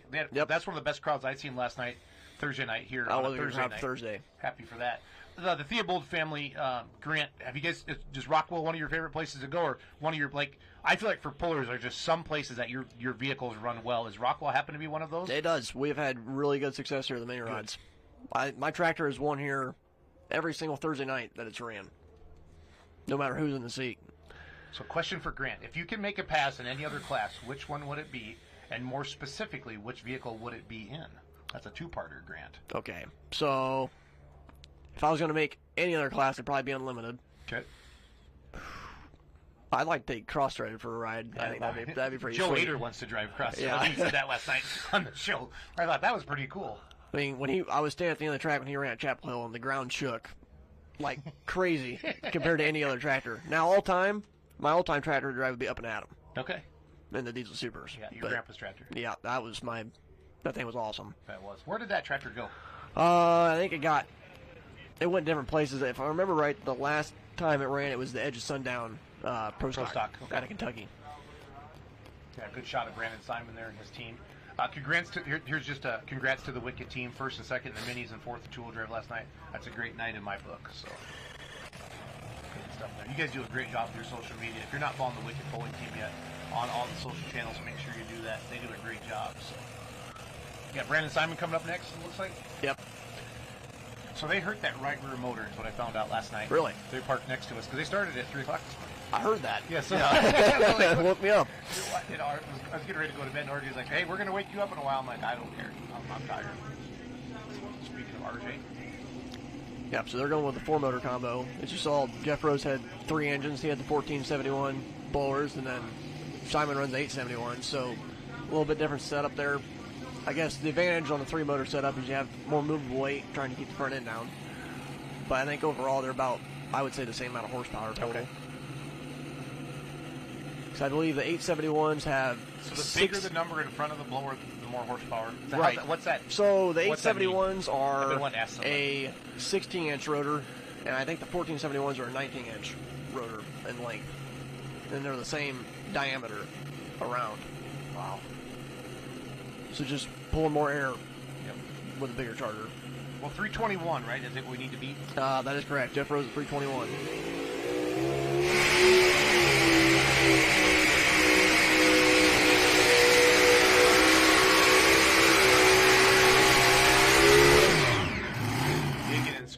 Digging and scratching all the way. Good run. One over there on that left-hand side. Kind of the same thing he did last night, just I don't think he's quite going to get there. Yeah, 321. I would say maybe mid 315-ish is kind of what it looks like there. Great shot of Brandon Simon. We'll see them on the Pro Stocks tonight and the Super Semi tonight as well. See, he's got to go put that tractor in the trailer and head to Illinois. Does he really? I think he's going to the PPL hook tonight. Oh, okay. So I didn't know that. They're running to Mount Sterling. Also, RJ will be driving the Pro Stocks tonight. Him and Brett I think Meyer, so, yeah. 307.805. 307.805 there for Brandon Simon. And the Simon says, man, look at the dirt just come piling up. That's the other thing about this Iowa dirt pulling out here. It doesn't seem to hold together as well as if you're running in Ohio or Tennessee or somewhere that has a lot more clay in the track. Yep, it doesn't stick as much. That's going to be Rob Foster and the Foster child. I'm so used to seeing Carmen driving the truck, and she's staying home this year in Carmen with her boyfriend or future husband. I'm not sure what the whole setup is there yet, but obviously she's committed if she's not coming to truck pulling. Right. So Rob Foster and the Foster child, the 4-wheel drive. Rob's a good driver. I mean, he's been driving for a long time. I talked to him at Benson, and he said, we had the truck kind of set up for Carmen. It's not set up for my driving style yet. Now we're starting to see them really come in and do some pretty awesome stuff. He won the, I think that would have been, Saturday night at Toma this year? Yeah, I'm pulling theirs up right now. It's currently 8th in the points, and they got, Toma's, they have one win this year in Toma. Oh.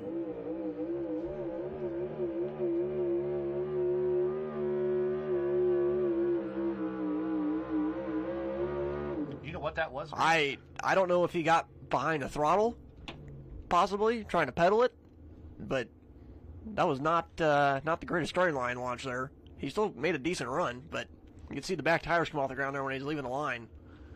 Jeff Hurt just texted me, said Jeff Hodem is headed to Mount Sterling tonight as well. Yep. I think that's actually why they ran the heavy supers early. Yep. So those guys can get going. So I'm glad promoters work together like that. Yeah. For the guys that really want to. You just see it. Yep, there's that big unload there. He got it hooked back up, though, so he did a good job of recovering. Yeah, normally, Grant, we see them really just kind of, that doesn't work out that well. Yep. I'm going to put in third, 333. Yeah, usually if that happens, I feel like in the 4-wheel drive class, they just continue to hop down the track, but he smoothed it right out. So we got the Rock still in the lead at 340.99. The Outlaw, Mark Mangan, 336. Foster Child, 333. And Thunderstruck, Jamie Bush sitting in the 4th spot right now. 34 4-wheel drive trucks today. Holy bigness. A lot. They got a lot of moisture in the track, though. I know they did not want a repeat of last year. Yeah. Well, you might recognize these people. Who I we all do. got there? We got Corey, Farron, making sure everything's ready to rock and roll. Got Matt standing back there, backside of the Kubota. Tommy Owens will be our next competitor. A little side peek. Yep. Steve Bunning. There's Les right there. All the way from New York. Unfortunately, they were not able to get Dylan's tractor back together. They heard it at Jerseyville pretty bad. Still working on getting parts for that, but happy to have Tommy out here. Yeah, he got the win last night, so. Cool pit shots down there from our team. What a beautiful day. You know, this event has always kind of struggled with rain a little bit too, Grant. We lose a session here and there between rain, and man, the forecast is like high 80s today and tomorrow. And can't ask for much more. For fans at home, I mean, making plans coming out on a Saturday, that's got to make them feel really good right now. So I know a lot of people are watching the live stream right now. See, good day of pulling tomorrow and today. Yep. So then where do the vehicles, are you guys in Napoleon? Yep, we'll be at Napoleon next Saturday with the truck and the 2 mini rods. Okay. And then we'll go to Bowling Green after that. What's the closest Grand National pull for you guys from home? Fort Recovery. Fort Recovery. That was my first time out there last week. Fort Recovery and Brandenburg are about the same distance from home, which we were split up last weekend, so that was interesting. So Dad went with Mason? Nope, Dad was in Fort. Okay, with you guys? So we ran the Unlimited there. Oh, Mason right. went down with Mark Palmer. He's the guy that helps us out back at home, and then Josh Miles went down there on Saturday night with him. Oh, nice. See last night's winner? Yep. Tommy Owens, is that Dylan out in front backing him up? I believe it is. He's going back over there in the middle of the track. Simon just tried that left sideline, so. Yeah, and that's where we saw. I think that's about where. That's where we saw Jeff Rose go. Yep.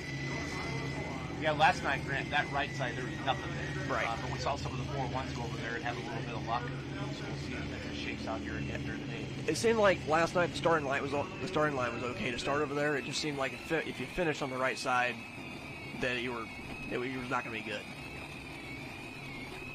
I remember that's what Simon did. He put all the way up there on the right side, kind of cross-tracked it over to the left corner and made a good pass. So this would be the 1471, is that right? Correct. When they have the 3 on there? Yep.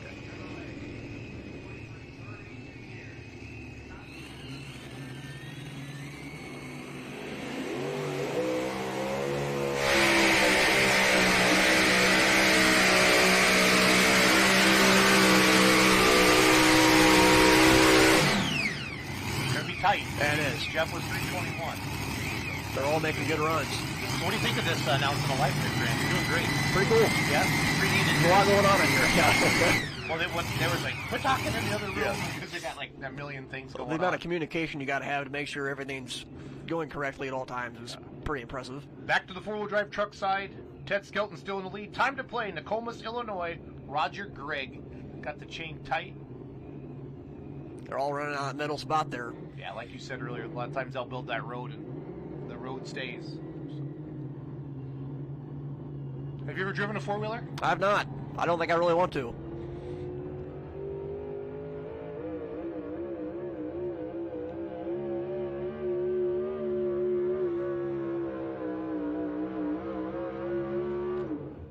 Ends up a little bit more there on that left center side there at the end of the track. A little hop off the starting line, but a good pass there for the time to play truck. What's it tougher to drive, the 2-wheeler or the Mini in your mind? They both have their difficulties. I would say probably a mini rod. I think you can screw up driving a 2-wheeler and still get down the track, but if you screw it up coming off the line of a mini rod, you're going to get in trouble. You're going to be on your top. You're going to be wrecking. You're going to be on the lid. You have to be pretty patient, in my opinion, in both of them. Yeah. Ramblin' Rose slides into the second spot there. You know, with that mod, first hook and mod, it might be the ticket today. It could be. So that usually tends to be the trend in the afternoon sessions. So 328.155 there for Roger Gregg. Going to put him in the number 4 spot.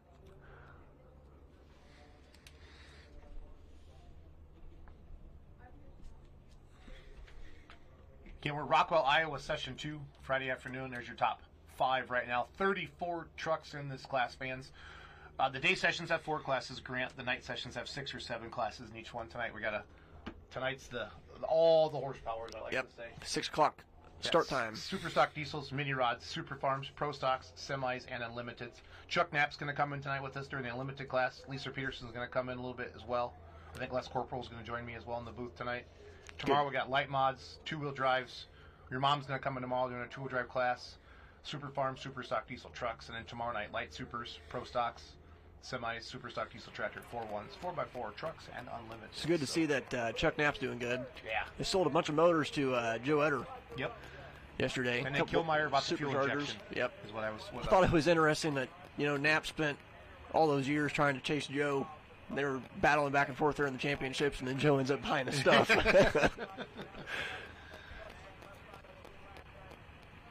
No, it's all good. Just hope he gets to feeling better and he can get back out doing what he does. Yep. Seeing their tractor out there, the Screaming D, always is pretty special. Yep. Pretty special. I guess they were able to get the tractor sold too. So good. Hopefully we'll see that out. Yeah. Sheldon's tractors went out to California. We talked about that. Kevin Moore bought him out there. Big race car driver. Yep. So I've talked to him on the phone a couple times, and he says kind of once he gets used to driving them and stuff, he doesn't want to come back and look like a schmuck, is what he basically said. Oh, he'll be a schmuck. So we'll get him out here. We just need more tractors. I don't really care Yep. how they're going to do as long as we're filling the class. I got a question for you. Does anyone else in Grant's family, hold on, wait for my stupid passcode thing. Does anyone else in Grant's family want to hop in the seat of their mod tractor? Yeah, I'd say everybody does. Everybody does. Yep. Say, who doesn't want to? Nobody wants to kick Dad out of the seat, though. Yeah, no. That'd be hey, Dad. Yeah, that'd be tough to do. That would be tough to do. She's got Wayne Sullivan coming up, in Papa Wayne, Kentuckian. Yeah. Didn't have the run he was looking for last night. No. That back motor laid down on him, but they lost a pole actually. Oh, really? You okay. saw it up here.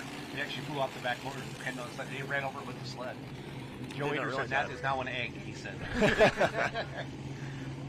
There's Donnie out there. Hopefully they got that all sorted out here. I call that the famous Donnie Sullivan hat. That's one of those ones that hats you buy in Florida when you've drank too much.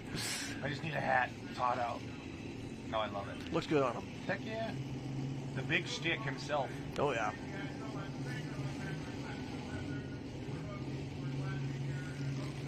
So you're going to move that sled over there left to center.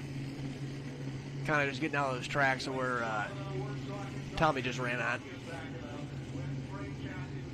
Kentucky in 6 in points after last night. Grant got 2/3 this year. Got a third in Farley. I think both of them are at Farley, actually. I got to check my NTPA website here. He's have to lay down a big one if he wants to get past Jeff Rose. Yeah, that is going to be tough to beat. Daniel Johnson and a Desperado out of Maxine, Georgia will be our next four-wheel drive truck after Papa Wayne here. Cool shot there. I always like the starting line camera work. It's pretty cool. If you're going to run a camera, that's my favorite camera to run out there. Because you can get all the cool shots up here.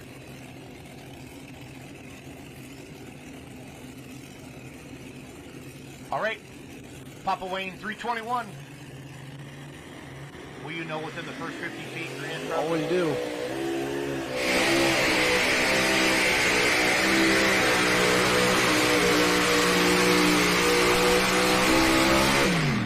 Just didn't quite seem like it was running full song there. You could see it spitting fuel out of the cylinders.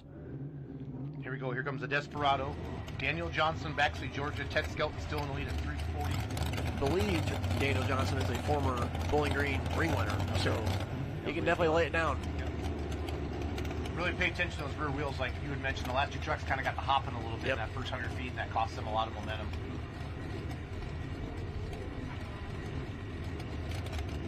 And we're going to go trackside with Chase Diamond right after this with an interview. For you fans watching at home, thank you for joining us on a Friday. Grant Buell, Jason Schultz sitting in the Full Bowl Live Studios. Session 2, Rockwell, Iowa, North Iowa Nationals.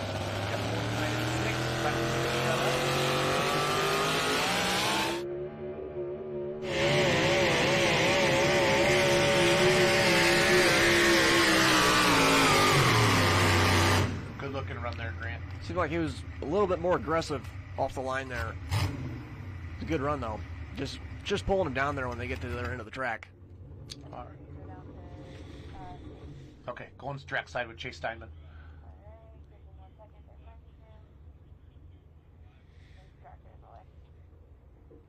Cool, looks like we're going to the winner's circle. There's Jeff Hodem. Oh, yeah. He's like, hurry up, I got to get to Illinois.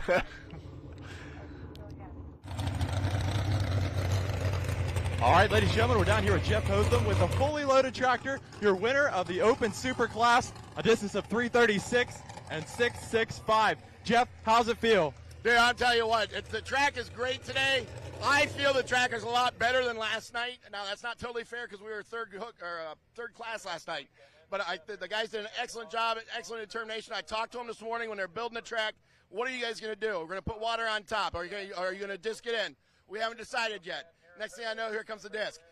And they did an excellent job figuring it out. I think it was a lot better than last night. We had a good starting line. It wasn't blown out like it was last night. We were able to get a great hole shot.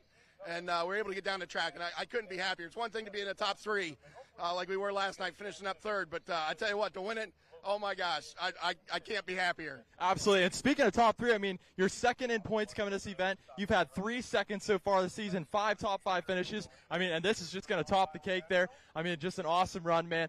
Congratulations. Dude, I am so excited. I cannot believe it. We got the win out at Rockwell, and it's been a dream come true, and I'm so excited. I got to thank the sponsors, Breck Bueller Scales and B-Tech Scales out of Ohio, and Tonka Services, and all the sponsors that put on the Lions Club, and the Lions Club members that put on this poll. What an excellent facility, excellent thing they got going on here. If you haven't tuned in, you haven't come out here and said, I highly recommend you do, because you're missing it if you don't. Well, congratulations again, and we'll send it back to you, Jason. Great interview there for Hodum. He's going to head to Waterloo, Illinois now. I think we said Waterloo. Mount Sterling. Mount Sterling, thank you. It's in Illinois somewhere. That's a big state. Yeah. As we watch Papa Wayne's replay here, Grant said, notice all the, what did Dan Mayer call that last week? Duck? Yeah, shooting ducks. Shooting ducks, yeah. I was like, what are you talking about, 292. So not the run he was looking for. Kind of got over there on that right side. I don't know if he just had too much fuel to it or if that was an ignition issue or what was going on there, but definitely wasn't running how they wanted it to. Yeah, the Giddy Up continues to lead with the first hook at 321. Ramblin' Rose there. Tommy Owens at 310. Brandon Simons in third at 307. And the Kentuckian, our last puller there. Fourth. Now we're going to go to our replay of Daniel Johnson out of Baxley, Georgia with the Desperado. Good looking run. Never really saw it hop. Got hooked up and going to move into fourth. 332.51. So I think if you can just pull your gear on the big end, just look it out there, I think you might have a shot.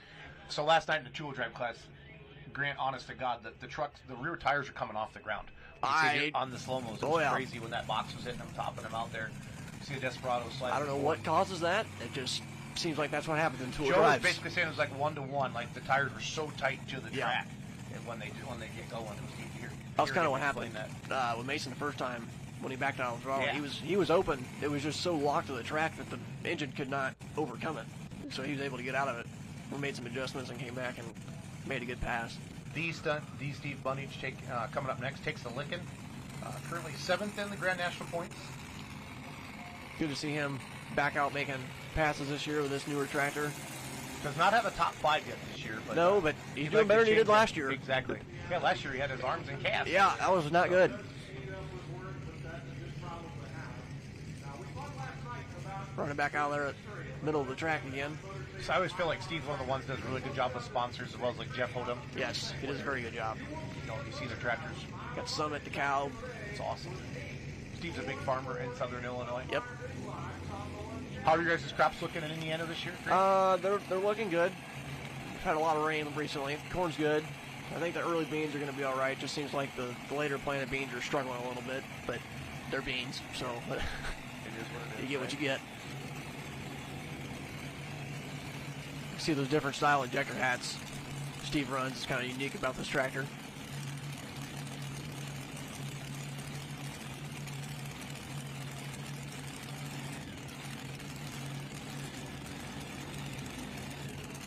Very tight. Yep. Get those straps tight.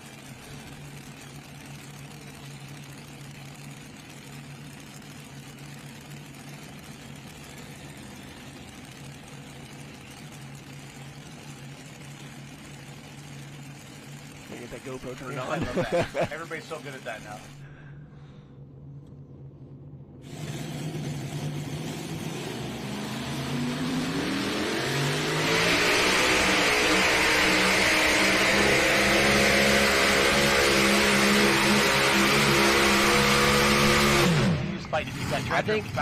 I think you just got is kind of where Wayne ended up. I think it just sucked him right back in his tracks.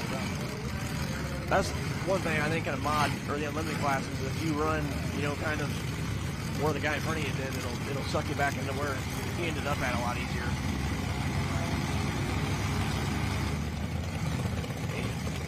don't know if he got past Wayne or not. He's right down there with him. I felt good here. As soon as I saw that As soon as it went right, it was not good. You see the groove in the track from the scraper and the rollers there.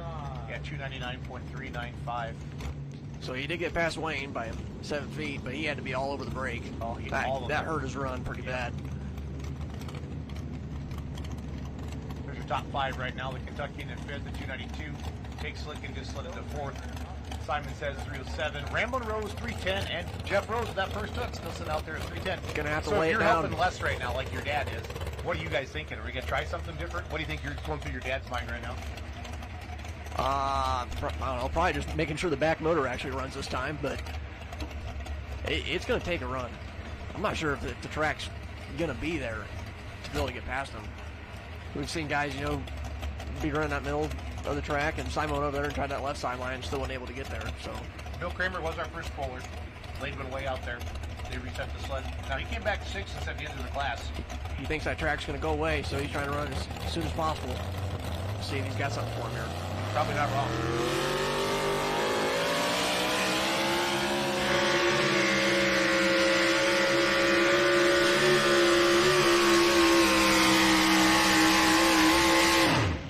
Definitely running a lower gear than what those other guys are. He's turning the R's, and it didn't pull it down on the other end.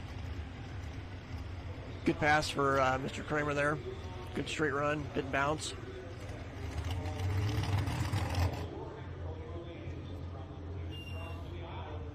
Rockwell, Iowa, Friday afternoon, Session 2 fans. Thanks for joining us. We watched the replay here of Bill Kramer out of Dunkirk, Maryland with the contender. Again, he was first hook in the class. They reset the sled after he laid one out there 350-something.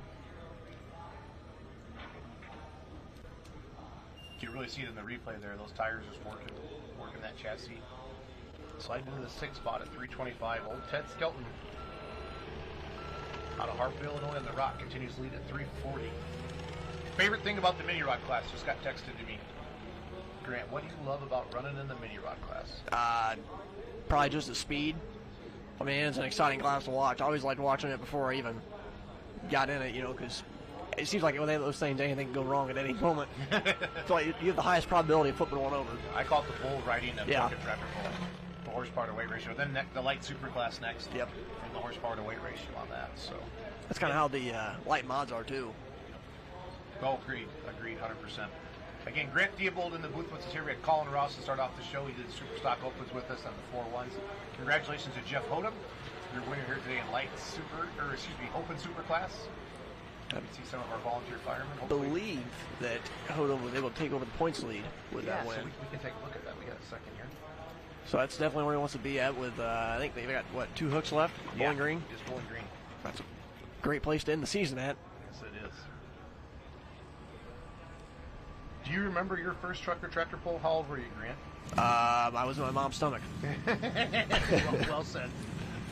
Well said. So Rutten Deer had a 3-point lead heading today.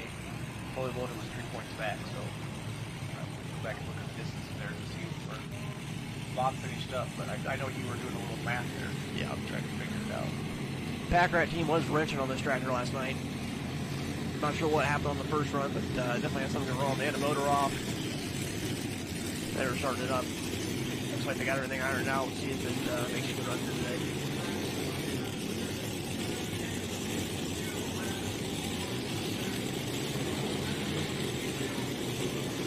Last 2 classes of their session for session 2. 4 classes during the day session, 6 to 7 classes each night.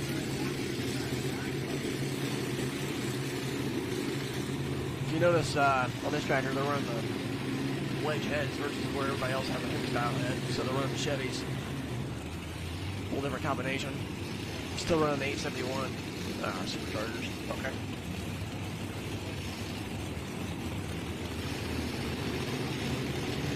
There's currently 8 points. No top 5 this year. Like Joe said, they're always there. They're always competitive. It's great to see them out. So. It just seems like if they can make a good A to B run, they'll be down there. Yeah, let's see if he keeps it left. Yeah. He's going right back there in the middle of the track, though, so we'll see.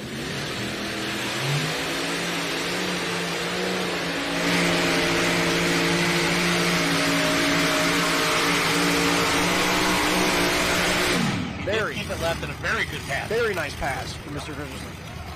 Able to keep it over there on that left-hand side. It's a good run.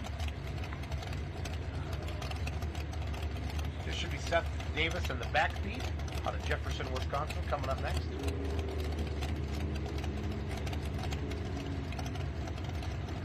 Ted Skelton continues lead at 340.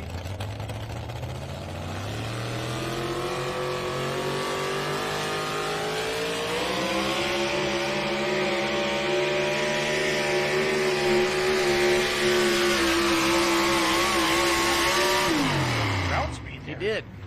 Green. I think we might have. I think somebody's knocking on Skelton's door. 340 is the distance to beat. So.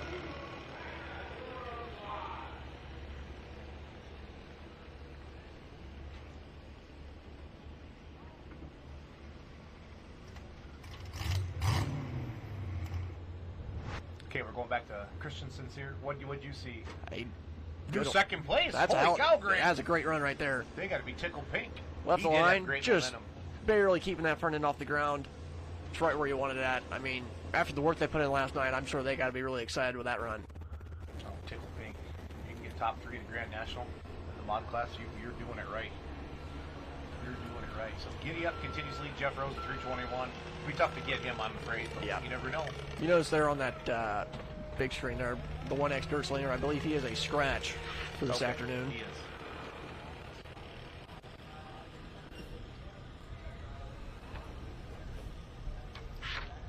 That was another thing on that. I talked about Christensen running those wedge heads. They're making a little less horsepower than what the Hemis are. So I think they're able to keep a hook to the track more than overpowering it at the other end of the track. Especially on this Iowa dirt, it doesn't hold together as well. Good point. Good point. There's your dad. Les all strapped in. Yeah, was hold on here. Matt Johnson, he's here, right? He is. I believe they started it up yesterday before the session and had a bunch of oil coming out of one cylinder. I heard there was a bunch of metal in the filter, and then there was also, I think, maybe that the rings on the pistons did not get clocked correctly, so it was seeping past the rings.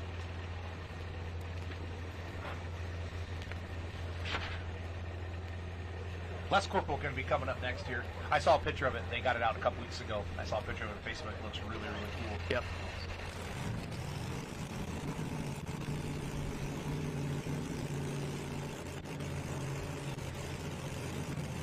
This is like my favorite part right here. Once you guys start these up, it's pretty cool. Who's up front helping Les? So that's Farron and Matt. Those guys help Les out. They're really good guys. So yeah, they'll start the front 2 motors there with a starter on the blower, and then you'll see, I think, Dad here in a second, engage the clutch on the back motor to get that one fired over that bar.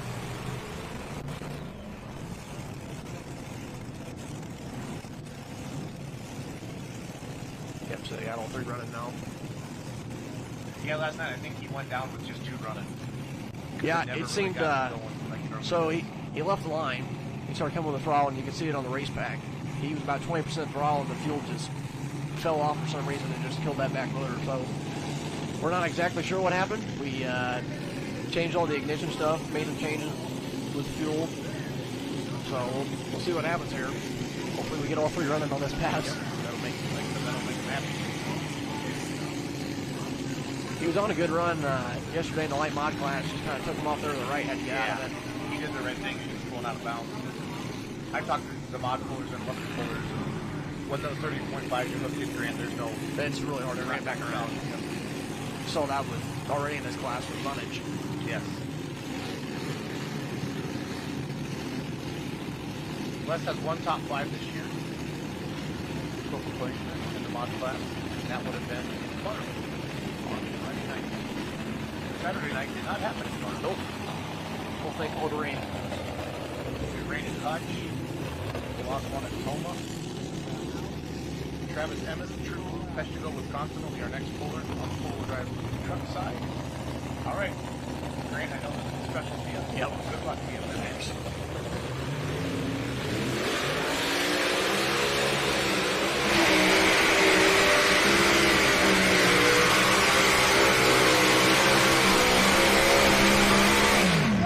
Pretty good right now, Grant Vehicle. That was a decent run.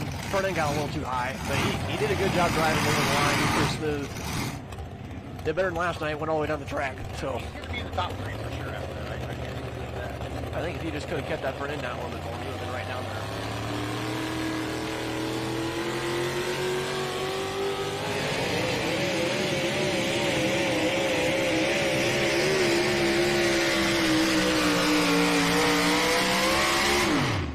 See him hopping a little bit there off the line. That definitely hurt him. Travis Emmons out of Peshtigo, Wisconsin was a true blue. I love those old Fords, like those late 70s Fords. They're just classic. Good looking. My dad always had one, so I think they're kind of special to me. I dig them. Wait for that distance, Grant. So you thought everything looked good, or maybe the front end got a little good pass. higher? 306, number 5. Just on the bottom side there of those top 5. Just short. Yeah, 311's at second. He was 306, so he just needed to go a little bit farther, but that's tight right there, second through fifth. And you see Pack Rat jump up in there. That's pretty neat. So.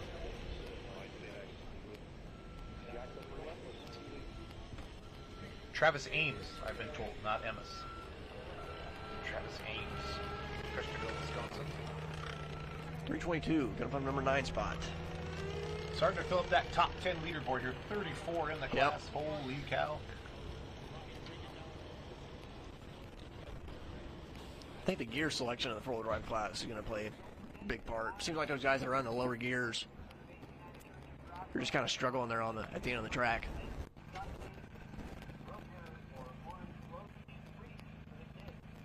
Not that I really know what I'm talking about with four-wheel drive, so I could be completely wrong, but that's just a guess. Minis, two-wheelers and limiteds and mods. I feel like you have a pretty good swing at it there, Grant. Again, these are the final 2 classes of this session 2 here. We're going to start it back up again tonight at 6 o'clock. We'll be live with Countdown to Pull Time at 4 p.m.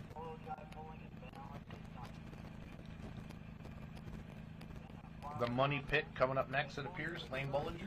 Running the mod class this year. Ran the unlimited class the last couple of years with the screw chargers and 3 motors. So he found good success when he went to Farm Show and ran a mod class. So he decided that's what he's going to do this year. Throw those 1471s on there and go run with the mods.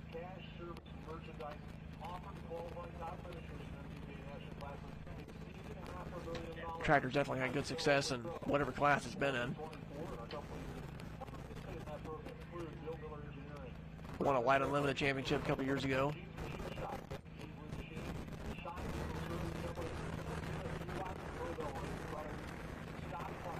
Waiting for the cue from our track official to say start it up. There's Russell Phipps. Gonna get that thing started up. He's got his new light mod here. Made a good run last night. Hush Money, I believe they call it? Yep. Yeah. Scott Hood, I think they're partnered up on that tractor together. Yep. Where'd his two-wheeler go? I don't know if they got it sold or not. Okay.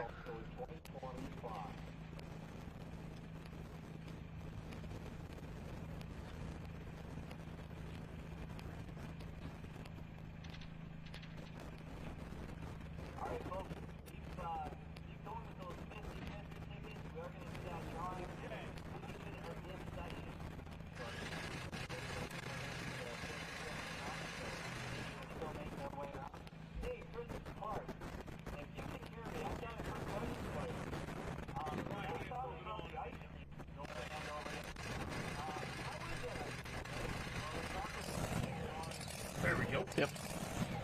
Heard that magic noise. Ben Ellis Jr., then Jim, and up Champaign, Virginia, was our next 4x mod truck class. That truck is the old Simply Red. Oh, okay. Not the one that Rob ran in, what was it, Swear Body? It was the one he ran in like mid-2000s. Okay.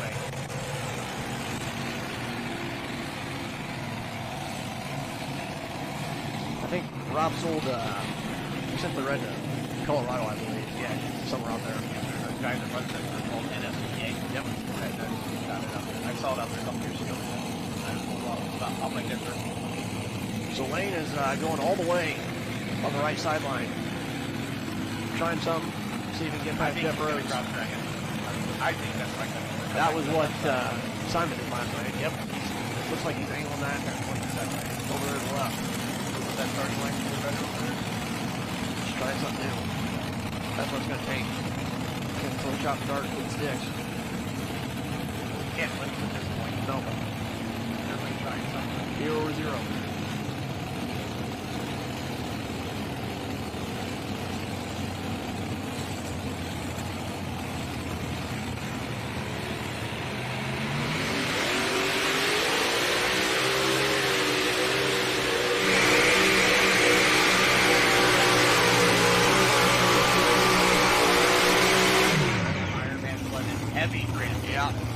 Looks like that's what he was trying to do, was get over there on the left side. Just didn't work out for him. He did a good job driving. Really smooth, leaving the line. Just not sure the track's going to be there. He's really get past roads. Well, I tell you what, these four-wheel drive guys do not want to move the sled. No, they're just all running out of the same spot. I think somebody put super glue on the orange cone. Yeah. And left it right there.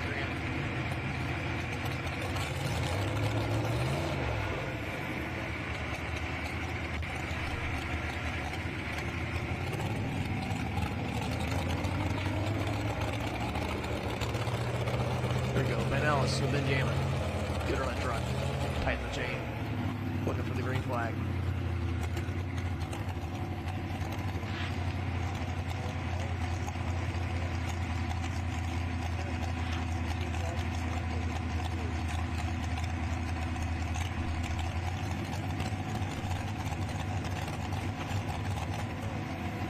Ted Skelton, the second puller in the class, continues to lead Grant here in the four-wheel drive truck class.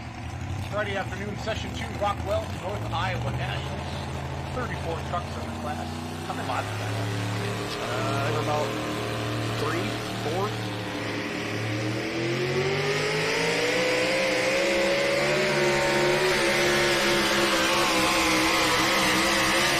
Really waited on it there. Say that's a first competitor in the four-wheel drive truck class. And then pour the power to it. Do that. Just watch the replay here. I believe we have 3 tractors left. Okay. Lane Bollinger in the money pits. I don't. This to the 8th spot there. See the replay. I believe Brett Berg left last night, so I don't think he's running this afternoon.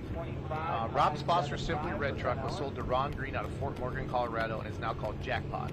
Okay. He does pull with NSPA, so I was right about that. So. Glad somebody out there knows. Yep. Keeping us on our toes. 325.575. I just think I don't know what I would do if I was a later puller in the four-wheel drive truck class today. I don't know. I bet Mark Mangans really wishing he would have got out there a little farther past Ted Skelton. I mean, he's still sitting second, but he's definitely there for the taking when he ran. I guess he still got #1 points, though, because Skelton got a region license. That's a good play. I never thought about that. So. You're out on the track with Mini last night. How did things go for you? Well, I think that the track is... Yeah, Mark Mangan's trucks, they're tough to beat. Yep. They are tough. Still got Zering sitting back there, #2 in points, so I'm sure Mark's waiting for him to run. See what he's going to lay down. I guess Mark's still got 1 truck back there with Anna driving. Yeah, Anna. Yep, he's up 29. Jake has roll 19. It's a new tractor this year here for the Bandit Criswell team. So they have the 2 Unlimiteds and the mod now, yep. Right? Okay. So this is Brad doing the driving. There's Kevin standing next to the tractor. Okay. Brad did the driving last night too. They are sitting #2 in points.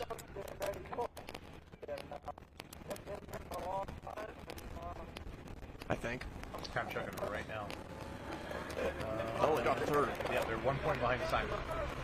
So Dirt Slinger out there, 7 points ahead of Simon Says, 8 points ahead of Macon Sense, 10 points ahead of the Money Pit. Giddy up, though, could be doing some.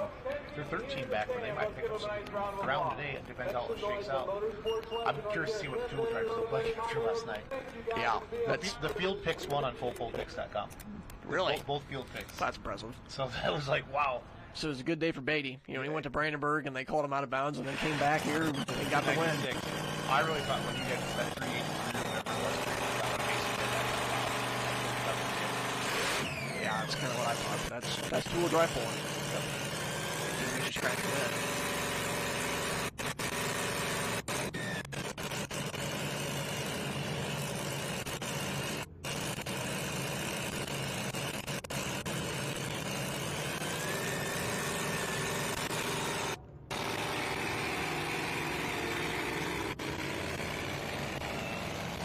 Looks like Brad's going to be coming back over here to that left side. Left to center. That might help. Since Lane just ran over there on that right-hand side. That would have had 2 passes with the greater Packer, so that could be to his advantage.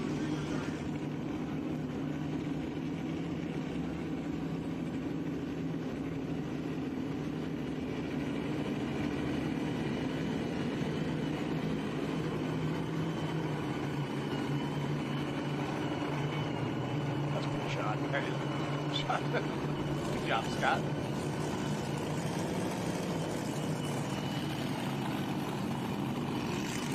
Watch those injector blades. You really see how he's driving, leaving the line if he's aggressive or waiting on it.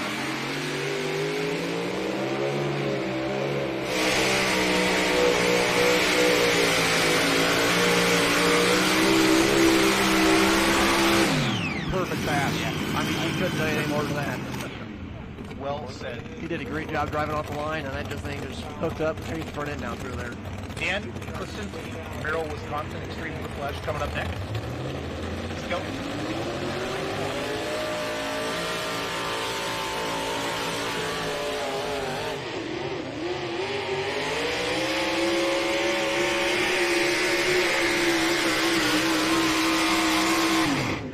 He seemed nice. So did Boston did. that one time too. Pretty dry over there on that sideline of that track. He did a good job driving through that. Guys in the mini rock class last year. There's a little bit of a breeze out there today. This is an awesome pass. Goes into second. Just barely gets past Christensen. 311.715. If you're Brad, I mean, you can't hang your head about that. You're 10 feet back, but I don't know what you could have done different. That should be our top 10. Should we have everybody on the list? Yep, we got Bill Leisner left still, and Tim Ellingson in the Relentless. So we got 2 tractors left. There's Dan going to 11th place with 317.33. Got the hopping a little bit to get there. Beginning there. Made a little popping down there at the end. Yeah, I was not the run he was looking for. Did try a little bit different line. Yeah, Can't blame I think he moved over there to the right side a little bit. Can't blame him. There's the rock. The second hook of the class. The Outlaw was the first hook of the class. Foster tried on early hook as well. I think that's just kind of the storyline. Unless somebody finds the magic. Did you ever see a 4-wheel drive? Were they cross-tracking? I don't know if I've ever seen a 4-wheel drive try that like the tractors. They probably could. I mean, Gotta try something. I feel like it'd be easier to steer it over there with all 4 wheels in the ground than trying to use the brakes with the vehicle that's running off the ground. The Dirt Slinger, 7.8 over Simon says. Simon's probably 4th right now. Allison, can you give me a leaderboard?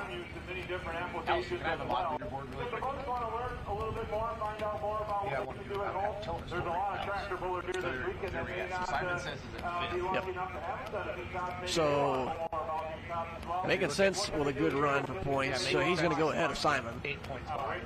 Only 1 behind Simon. Yep, so we'll jump him. So this is a big run here. It's fun to show all that. So if he makes a good pass, he could definitely make some gains. If you were a betting man, where do you think Bill's going to put that sled? Probably the left side, considering Brad just went in second. Run over there.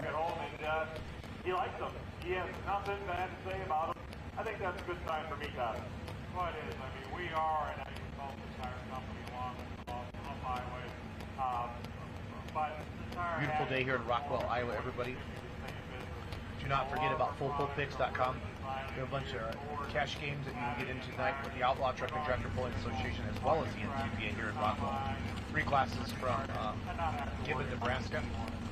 A bunch of classes. I guess you get a piece of super stocks. You're going to get pick 2 out of 3 to win. You can see Bunny back there leaving, heading to Illinois already. Our favorites right now in Piece of Super Night. I get the Kent Payne even money, triple flight pass, Colin Ross. So you're going to jump on there, pick 2 people, and you can finish in the top 3. You're going to come out on the track unlimited tonight. 2 to finish in the top. Oh, we got head-to-head on that. Yep. Pick who's going to win between Benedict, Nonsense 470 Max, Cross Credit. A lot of people like the show. Full Lincoln, Golden Sunlight.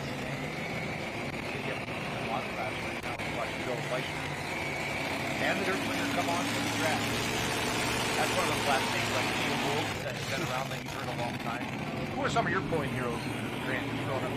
Besides mom and dad and your grandpa? I don't know that I really had any. I think I just enjoyed the sport. Yep, I like it. Nothing wrong with that. Well, actually, I take that back. My favorite tracker growing up, opening up my hand, was Doug Downs and the Predator combined.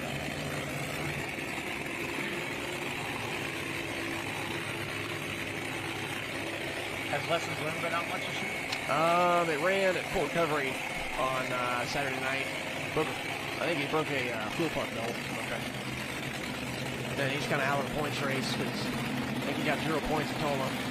So he was running illegal tires. So. Okay. Yeah. Well, I guess the issue was there is he didn't. There was a Firestone, but they didn't have a brand on the side by side. I guess I didn't know that. I did not either.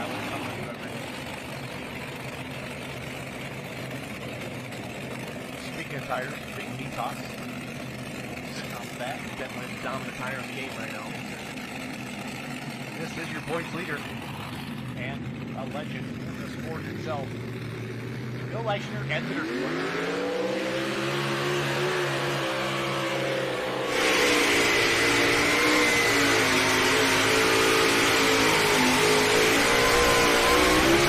right there. He was definitely trying to keep it on that left side. You can see him working the brake. I wish we could put a camera on the person who's in the lead and like they can make this in a little circle, Grant, so we can zoom in on. Jeff is sweating right now.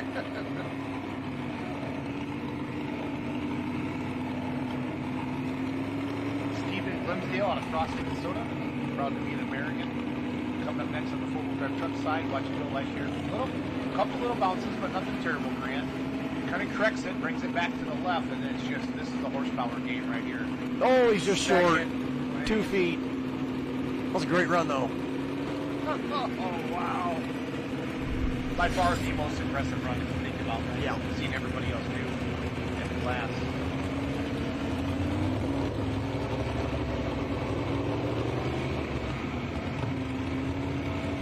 Christine Broughton just texted me, says, I got $20 that says I won't move that cone. I don't know if that's a game up on football bit. Where are they going to set the cone in?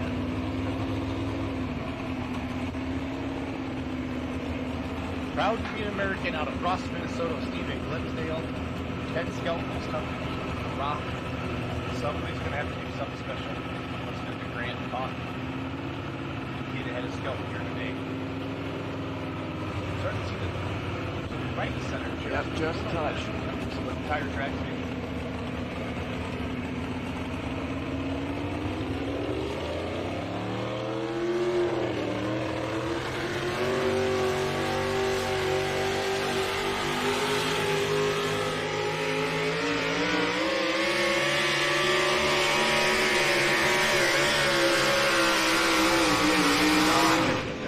Track is drying out fast. Well, the four-wheelers, you know, it's like you guys in the minis last year. You're not digging down enough. Right. You know, like the mods Get are. on There's top. still some moisture over there to do that. They're digging up a lot of dirt over there on that left track. Update on the 50-50 drawing. Yeah.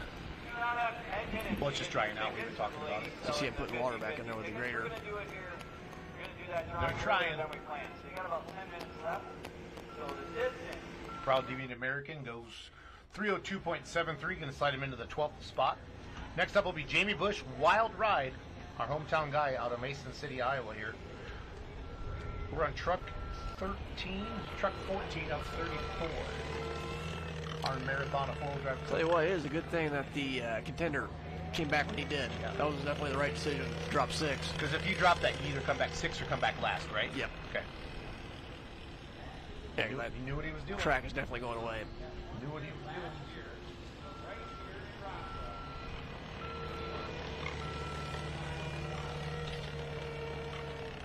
There's a shot of the Wild Ride back there. So Jamie Bush gets another shot at it. got Jamie Bush, Taylor Corsa, Nick Christensen, Ike Zary, the next 4 trucks coming up here. So some heavy hitters to go yet. Tim Skelton, Ted's son is hook 19. You know, they have some data to gather from, but check it out. That'll probably tell you Get next to you. There we go. That'll probably tell you what the track's doing there, as far as Skelton running early in the class and setting in the lead, and running a little bit later. So I'm sure I wouldn't think they would change a whole lot considering they're leading the class right now. Sitting next to Grant Theobald, your mini rod points after last night. Him and his mom went 1 and 2 last night. Super happy for you guys. Social media loves that thing. I'll check out quite a few likes and comments and shares. It's fun. So, when do you got to head back to college? I go back the Monday after Bowling Green. Monday after Bowling Green. So I'll move in probably that Sunday night. Okay. You're retired, Grant. Yeah. I think last year I got there at like 11 or 10 o'clock that Sunday night and I had class the next morning. Your professor's like, why are you so tired? Yeah. You ever been to Bowling Green? Be a long weekend. Try to put that track back together here. And I'm telling you, fans, last night, this track last night was awesome. The daytime trucks are difficult. All that sun, all that wind. Man. Another thing is, kind of noticed last night, it looked like they put some sawdust in the track. Yeah, they did. Which they do that at Bowling Green, right? Doesn't quite help in the afternoon session as far as holding moisture. Yeah, they do that at Bowling Green. Actually, we talked to Tim, the promoters. They said when they built the track, they brought in 150 loads of clay. And it was 2 cycles earlier years, so they were trying to put some organic material back in. So it does, like you said, be cohesive, like what you're used to. It's a mix of black dirt and clay. Right. I always go out and grab it, kind of get little big humps in my hand. That would not be making a lump of me. No, here. Nope. It would have last night. It could have broke your hand last night. Yeah. He's got Tim Ellingson coming up out of Myrtle, Minnesota. I believe this is his first year driving in the mod class. Just purchased his tractor from Killmeyer. See one of the Killmeyer brothers right there. Helping him out. Yep.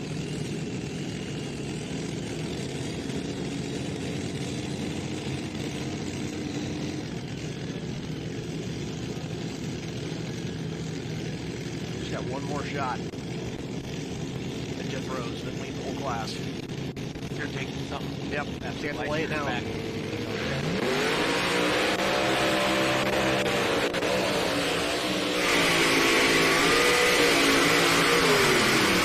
Oh. You know, you talked about driving styles. He was aggressive. Yes. He was not playing around. We saw Bill kind of really ease it out. But he did not mess around at all. He got after it. So. I would too. If I got to drive the log the first time. I think I would kind of whack it.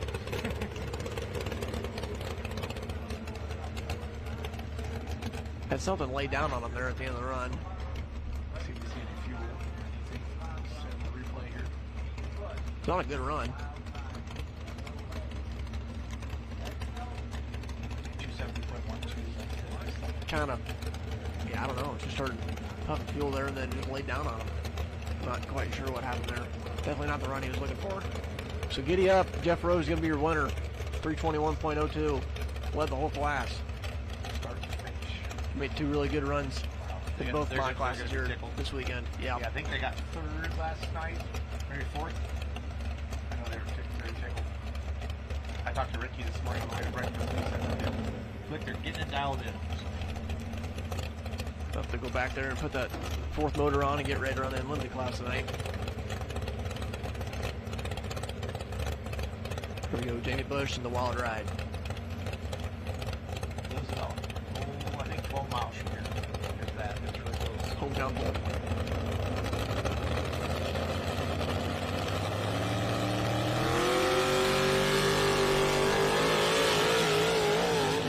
Oh, got out of it.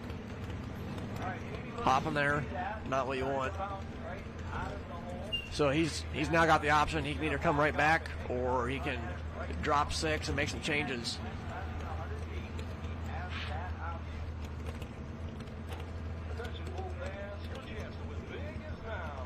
Looks like they're going to bring it right back. So yeah, if you get out on that throttle there before 100 feet, you do have that option to be able to drop 6 or come right back. Well, you got to make sure he gets square to the sled there.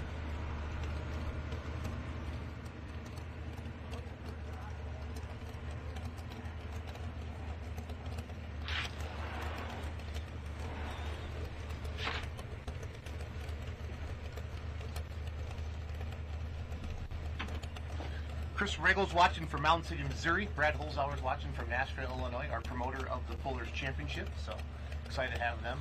Brad said he's watching at work. He even sent a picture there. Good deal. So Holzhauer, get back to selling cars, Harleys, and all that cool stuff. So here we go, the wild ride. Jamie Bush, Mason City, Iowa.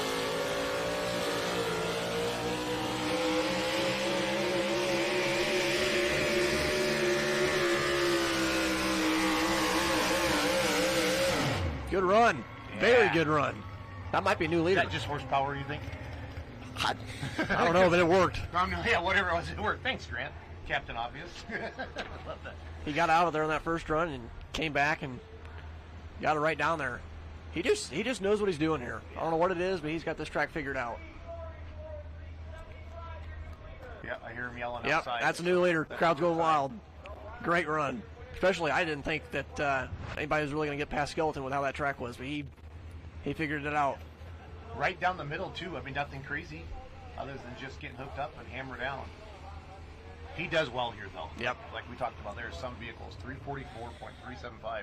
Impressive. So, Skeleton had led for 14 trucks.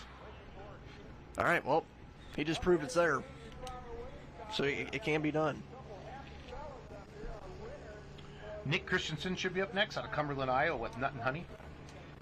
Then Ike Zering. I believe Taylor Sorry, Corsa's up Taylor next. Corsa. Thanks, Grant. Yep. Good thing I have you in here to keep me in line. When I see 34 on the list, it's hard to keep up. track. I got to do a better job of that. So here's your winner, your replay of your class winner. Congratulations to the Rose family. This is, I think, their first win of the year. Let me look. It is in the mod class. So Jeff is Ricky's son. Happy for them. Like you said, Grant, first pass, just come out. They laid one down, and life is good. That was a perfect run.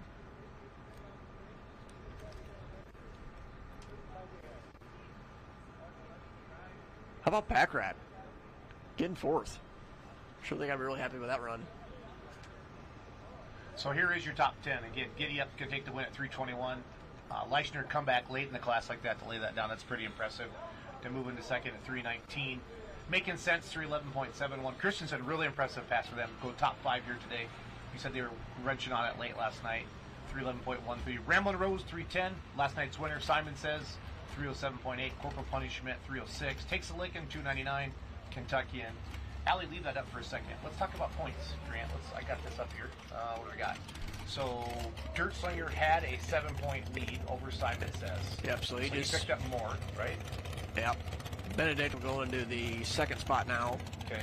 I think he's down by 9. So I think Leichter will have a 9-point lead. Yep. And they go to Bowling Green next, and then Sandwich. Yes. Then that'll be it. Yep, let me double check here. I'll scroll down. Yeah, they got, so Rockwell Session 2, that's right now. Bowling Green Session 3, Bowling Green Session 4, and then both set 4 hooks left. Yep. After today. So Bill's got to be feeling pretty good about that. Yep. Got to be feeling pretty good about that. Taylor Corsa, Blue Ridge, Georgia. Taylor made, now their 2-wheel drive truck. Is that one of Messer's old 2-wheel drive trucks? That is the old Spike truck of Mattingly. Oh, okay. It looks like one of Dr. Jim Messer's trucks. Because those orthodontics or whatever Yep. trucks are called. Looks like they're moving that more over there in the center of the track. That's just right where Jamie Bush went. Yep. So. See if she can get down there.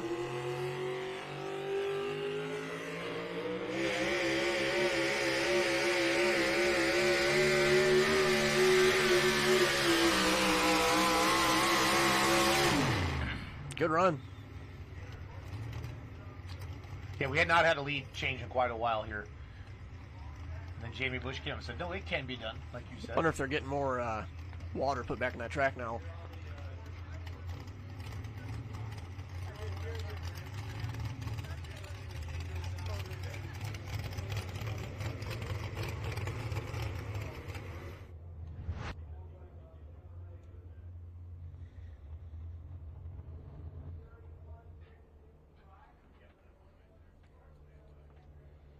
Goes into 6th, 331. Nothing wrong with that, because we've seen a lot of double digits, Right. People popping into 10th, 11th, and 12th, and they're really not doing anything wrong there. So, good hook for Taylor Corsa and the Taylor Made. I should have Nick Christensen up next. Nut and Honey. We're gonna go, looks like, to our sideline reporter. All right, we're down here with Jeff Rose, the winner here of the modified class. Now, Jeff, obviously you've been running pretty good here. Had a good run. Tell us about it. Yeah, it was a good run. I mean, being test hook, did a couple changes this morning to the tractor, thinking it would benefit us, which it worked out really well. My dad, he's an awesome tuner on this tractor, set it up perfectly, and I just got to hang on and tip the throttle and went 321 and won. I mean, it's hard to sit there and watch all these heavy hitters come at you, but it was good. What was going through your mind when you were test hook, when you got to the end of the track and you were sitting there right after you got done? What was going through your mind? I was just thinking about if there's anything else we could do to change it, and my dad and we discussed it a little bit, and he came over to give me thumbs up, and we just went with it. So you're confident in your decision? Yes, we were. Awesome. Well, it paid off for you here tonight. Ladies and gentlemen, we got our winner right here. Let's give him a round of applause. Thank you very much. So we're back there. Chase Diamond doing a little trackside interview with our winner, Jeff Rose, the Giddy Up, out of Minnesota here in the mod class. First hook of the class to do that. So, you know, I had said, I don't know if you had felt there was anything left in the four-wheel drive track. Nobody really got close to Skelton in quite a while. Then Jamie Bush comes up with a wild ride and goes by him by about 4 feet. And then Taylor Corson just came back and backed it up with a 6th place run. So yeah, there's something still out there. Got a good look at Nick Christensen. This is hook 16 of 34. So all we have left, fans, is four-wheel drive trucks for the rest of this session. The rest, I gotta use better English, the rest of this session. Tonight we got super stock diesel tractors, mini rods. How's your hook position look tonight? I am first hook. Your first. Ooh, how's that make you feel? It's gonna be what it's gonna be. It is what it is, right? Super Farms. I like how you said that. It is what it is. Pro stocks, semis, unlimited. So I think I have Lisa Peterson coming in tonight in the booth.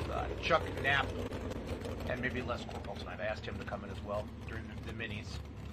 Because I want to respect all you guys and not take you away from anything. And if you want to help your dad with the Unlimited or whatever, I don't want to get in the way of any of that. So tomorrow at noon, we got light mods, Super Farms, two-wheel drives, super stock diesel trucks, and then tomorrow night, light supers, pro stocks, semis, super stock diesel, tractors, 4x1s, 4x4s, and unlimited. So our countdown to full time will start at 4 o'clock today.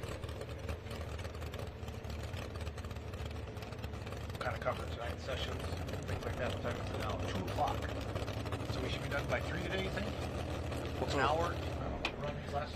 You notice the crewman down there, I think the hub of that tire, I believe they're locking the differential on that front there. I believe that's what they're doing there. If I'm wrong, somebody correct me. Not incredibly up to speed on the four-wheel drive class, but I'm doing my best. You're doing good. You're doing good. 344 is the distance to beat. Cumberland, Iowa. Nothing honey. Nick Christensen.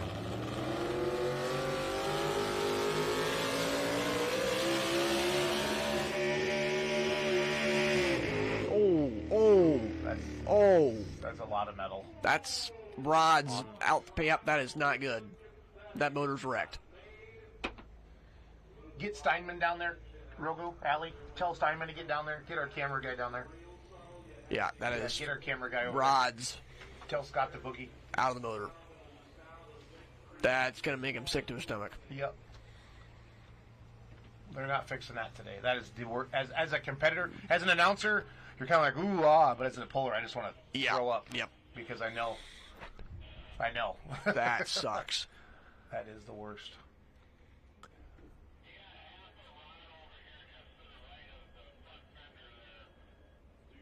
They're just picking pieces they're just up kicking off the metal track. off the track there. Jeez. Where's Scott at? Might try to get an interview. Yeah. He's probably not going to want to talk to anybody right now, but... You know, and that's what's hard about like trying to produce a live show like this. As a puller, this stinks, but we also, the fans watching home, we need to show it. This is part of it. This is part of it. They got the body up on the hood right now. Waiting for our rover to get over there. Our roaming camera. I guess. Hopefully none of that went through the block. Hopefully that was just all at the pan. That would be a plus side. Out the bottom. Yeah. Right. Yeah, because it's a lot worse if it goes through the block. Yeah, you see the oil dry patrol. Yeah, that's going to be a big cleanup.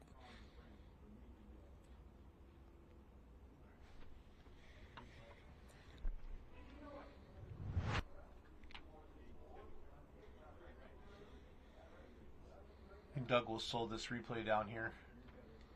Right there, we started to see stuff come out the bottom. Are you guessing block or are you guessing fan or something like that? Hard to tell. Somebody said they saw, I heard the NTPA guy say on the radio, or they found a rod. Yeah, that's definitely rods coming out. Whether that went through the block or the pan, probably both. Yeah, a lot of carnage. We're gonna go to Chase, track side.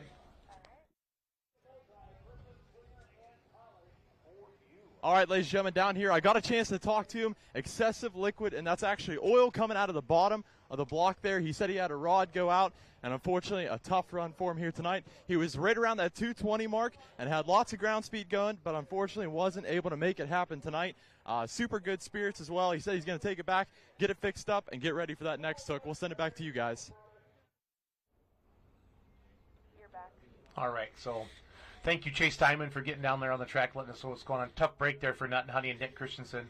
They have 2 trucks. I think they have Red Hot Nut and Honey in the class. Yep. Him and his dad. But again, just the replay there, you can really see. And this is the last class of the day, fans, so we don't have anything going on the other track. So all that momentum, and then she died, and then the sled says, but I want to keep going, Grant. And that's why we see that rear wheel up there. Yeah, that's the thing about four-wheel drive trucks is all the weights on the front end. I mean, you can go to the back end of these trucks and pick them up by yourself. Man, look at the stuff coming out of the bottom of that truck. That's just, ugh. When you had a bad day.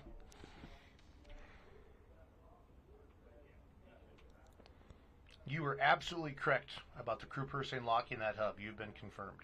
Good deal. The crew person was engaging the lockout hub.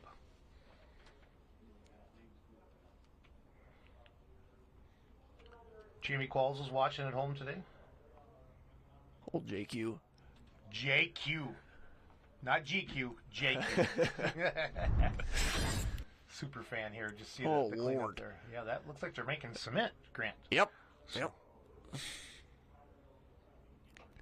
One thing here, be interesting to see how this next truck does it run, because the pan on the sled is definitely cooling off right now. Allie, put your thing all the way up. I can hear you guys. That definitely makes a difference.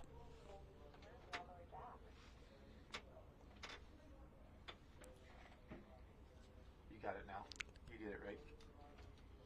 And we have a good truck up next, which is Ike Zering in the bucket list. So, pan's cooling off. Probably going to be able to work that track a little bit more for this truck, so this will be interesting. Yeah, you're gonna try to dodge this, right? If you're a puller, all that oil dry out there. Probably, but this is working to his advantage, in my opinion, at the moment. The pan gets to cool down a little bit on the sled, right? Right. I've heard that from pullers say that before, so that's something good. That was one thing that happened to me last night is Kim Kwame ran. She got out of it for 100 feet, so I got the advantage of having a double-pack track before I ran. Hey, it worked out for you. It did. We're going. Looks like we're going to go back to Chase Diamond here at the winner's circle. There's their new. I love their new VIP area they built this year down there at the other track. We're looking for. There. All right. There's a look of the track down there. Go to Scott, Rogo. Go to Scott. All right, ladies and gentlemen, we're here at Tim Skelp, and he is the driver of the boat, and you're Tim Skelp Parks, right? Yeah, 19th hook out of the 43 that we got in the class. Track looks like it's holding together. Right. Well, like that.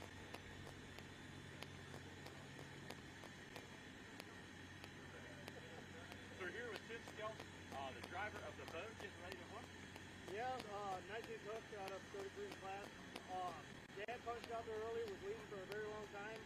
The contract was going away, but Jimmy pushed, put 4 feet on us, so we're just sitting back here, hoping to make an A to B run, and we'll see how it pans out. So what's your goal tonight? Come out here to win, or will you be happy with the top 5? What are you thinking? I'm here to have fun. Finish is the least of my success. Hey, that's what we like to hear. Good luck tonight, man. Thank you. All right, so great little interview there with Tim Skelton. His dad Ted's in second right now. And again, in the booth here with Grant Theobald. We are in the last class of the day session. We had 4 classes today. 4.1 Limited Pros. Kevin Lindstrom won that. Modifieds, Jeff Rose won that. And Superstock Opens, Jeff Hodem, who's on his way to, what did we say, Mount Sterling, Illinois? Yep. And a couple other pullers are heading that way as well. Two guys hugging back there. So I don't know. If they Scott on Phillips camera. and The Yankee Blue. that's Ben Ellis. Was that Ben? Yeah. Okay, that's awesome. You guys are going to have to keep an eye on them. They think back there in the pits, they think they're outside. We can zoom in on them now, Grant. So I just got a text message. They said the sled operator did a hell of a job not running over that 405 truck. So I believe that's Donnie Bauer in the red sled. Eric Pruitt just got home and he's watching down in Kentucky. Yeah, that was Wiggles that sent me that text. Wiggles, the promoter in Mountain City, Missouri. I think he's building a 5.0 Pro stock. So. That class is starting to take off a little bit. It is. It's gonna. You're gonna see it really grow. There's a more reliable than the big pros, yeah. and they still put on a really good show. So there was a new one at Fort Recovery. Yeah. Last weekend. Sean Work, Hokenstrom. Yep. He bought my old trailer. Really? Yeah. Oh, so that's who that was. He left the Kawasaki parts warehouse. I saw it roll in there. I'm happy for my sponsor. Because he wrapped that all up for me. He's like, "You're selling it already?" I only had it for a couple of years. Doug and I bought a different trailer together to haul the super stocks around. So my tractor will be here tomorrow night, as long as it lives through Gibbon, Nebraska tonight. Good deal. Grant. Every time a diesel super starts, I get a little nervous. So we got Ike Zering here in the bucket list. Yeah, going back there in the middle of the track. Did he move the cone, Christine? That's all I want to know, because she was $20 otherwise. He looks like he's kind of in the same area. Might be a little bit off.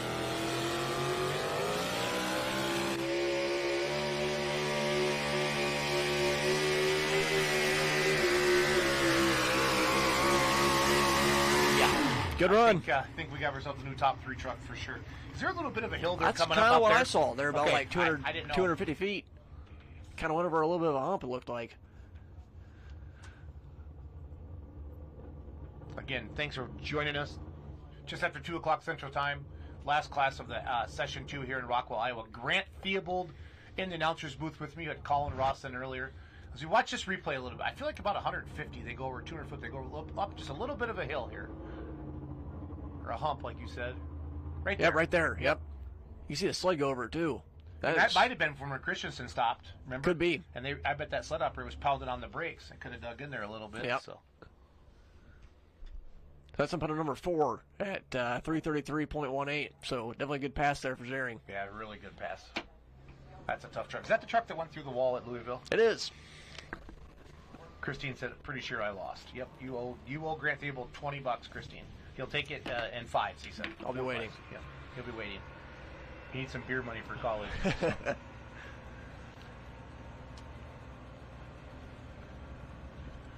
There's DJ Sullivan talking to RJ Simon. Yep. Stacy, his daughter, DJ's daughter, driving DJ's repair truck coming up next. I watched this truck pull for years at Superstock back in ECI days when my dad had his D21 Grant. So it's kind of fun being back in Iowa. I grew up in Iowa to see everybody, all the other pullers there. But there's Stacy's good looking That is truck. a sweet looking truck. That is old Chevy. I'm not sure what year That's that a is. C10, possibly. Kind of looks like Corzine's. Yeah. Grill on the front there, which I believe their truck is a C10.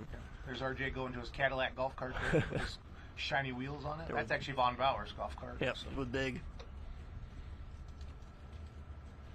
It's probably one of the best seats in the house right there. I would say. Sit next to Vaughn? Yep. Could be worse, you know. Could be worse. Huge class of four-wheel drive trucks today here in Rockwell, Iowa. A little bit over halfway through. Yep.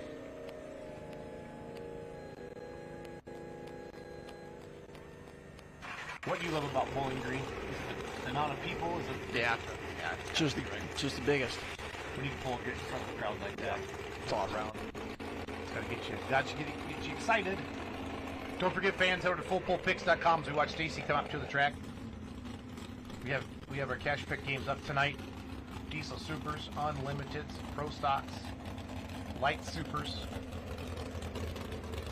Super Semis, Mini Rods, four-wheel drives, Super Farms, and Pro Stocks from Gibbon, Nebraska. The rest of them are all Rockwell, Iowa.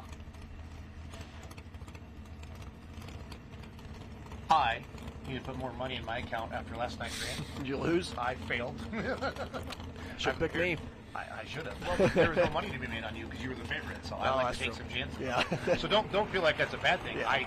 I think you're going to win, but in case something doesn't go right, You got to take a risk. Yeah, you got to take a risk. So. Yeah, putting like $5 on you last night was going to win me like $5.50. Yeah. You were even money, kiddo. I have $1.12 left in my account. You have to have at least $5 to make it count. So. Then there's proof of Yep, all the weights on the front of those trucks. Pushing the back end over.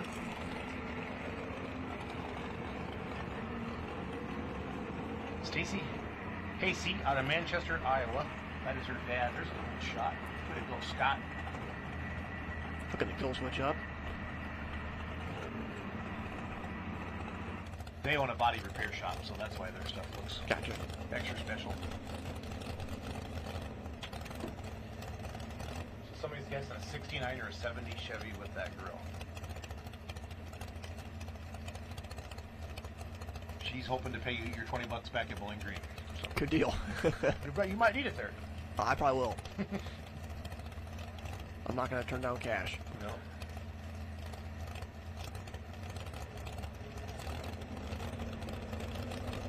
Borrowed parts, 344. Jamie Bush continues to lead. Ted Skelton's in second at 340. This is a good runner.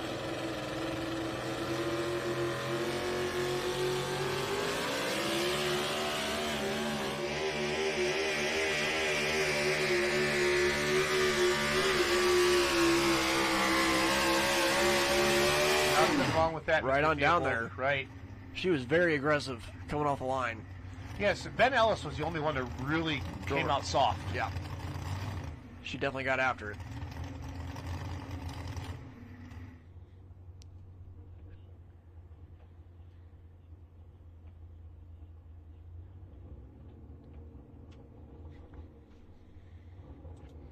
This truck was a super stock gas truck forever. I think they jumped up the mod the last couple years here. As you watch the replay here again. Just a pretty good, working right away. Got hooked up right away, Grant. Yep, number 8, 329. Nice deal. Good job, Stacy. Fans, if you have not been to Rockwell, Iowa, it is pretty awesome. Again, not a huge crowd today. Day sessions are always tough. I don't care. Even Bowling Green doesn't pack the stands at Bowling Green during the day because everybody's still sleeping in Bowling Green. But wild ride, Jamie Bush continues to be in the lead at 344. The Rock was second hook. Mr. Skelton at 340, and then Mark Mangan, our defending Grand National Champion and points leader, sitting there in third right now at 336. And that just shows you how tight that class is. There's 4 feet between 4th and 9th. I would say I feel like that in the Super Farm class, Yes. Grant, is where I really see it super tight like that. The Holman's back there. So we got Skelton up next, currently sitting number 2. Yeah, there's Dad Ted talking to his son Tim. See if they got something Ted's there. in second, yep. Jim Holman's next, then DJ Sullivan with the Simon Says truck, then Brian Olby with that truck. So that truck, that's a good name. It is. I always ask somebody, people like, how'd you name that? So, hey, where'd all the Wicked stuff come from? Was that your mom or your dad thinking about that? So we used to have the Wicked Willie truck. So that was a Willie's Jeep. Okay. And then that was had always been called Wicked Willie. So we just kept the Wicked theme. Yep. That's cool. I like it. And the purple to yellow was the Jeep, that color too? It was yellow and blue. Okay. And then once Dad and Mom got married, then it became purple and yellow. Yeah. So Mom was that happened. Mom was purple? behind that whole deal. Yeah. I didn't think your dad was a Yeah. purple dude. No. So it doesn't seem like a purple dude. It looks good though. Heck yeah, it looks awesome. It's super iconic. Nobody else has that color. But I can think that's on top of my head. So I guess the first vehicle we ever had was when my grandpa built a single engine mod. Oh, okay. Which is called the Groundhog for God knows why.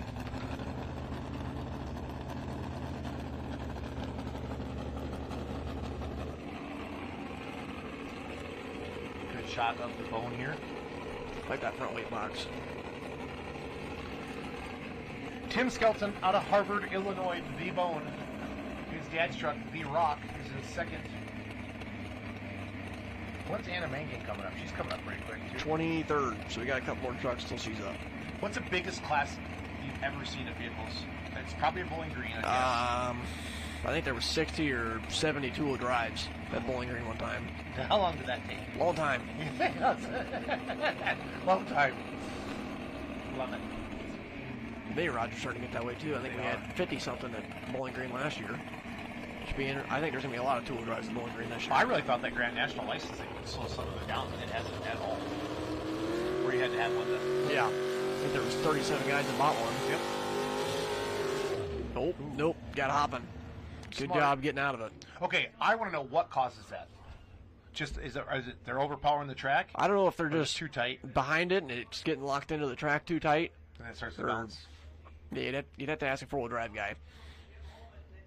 I just know when it starts hopping, it's not good. Yeah. No, Joe talked about that. Joe Ader last time about being behind it a little bit. Yep. I think you can also get ahead of it too, to where it just kind of blows the tire out of the ground. Yep. Yeah, start doing that as well. That's why those trucks are so hard to drive.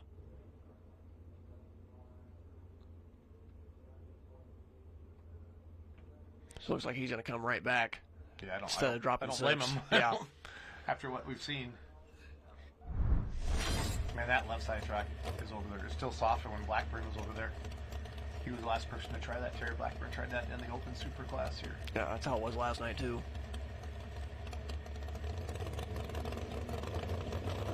The bone. This counts no matter what.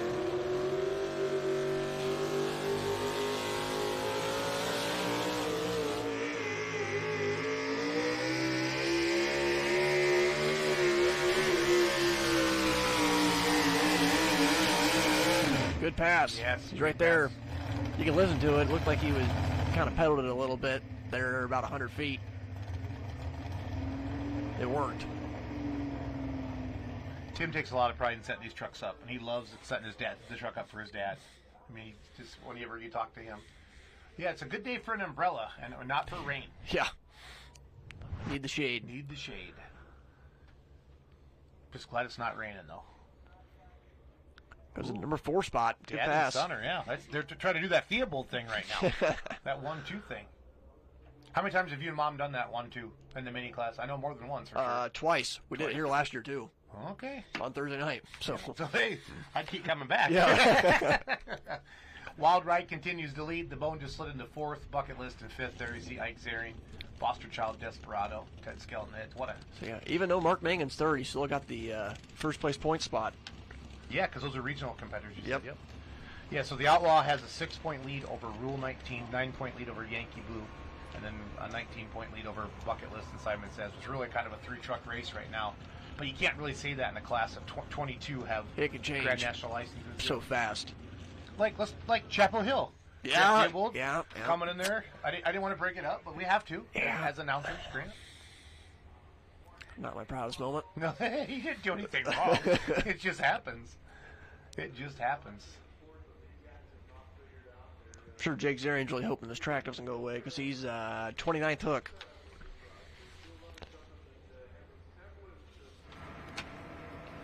Great shot of foreplay. Never count them out. No. They came out to Rock Valley and got a win for that big benefit poll we did. Yep. Then I saw them in Chapel Hill right away the next week and did really good down there as well. So did Scott Phillips there, the Yankee Blue sitting there. He got 2nd both nights, which I don't think he's ever won at Chapel Hill. I heard he's gotten 2nd place 8 times. He came to our Polish Championship Saturday night. We had a truck back out Friday because they broke, and he knew one. So I put a post on Facebook like, hey, we need a 10th truck to pull truck class. He couldn't make it Friday, but he can make it Saturday. So he hasn't pulled in 12 or 13 years, is what he had told me. That's Scott Phillips. He's big in the circle track racing. He's racing modified, yeah. All right, we're going track side.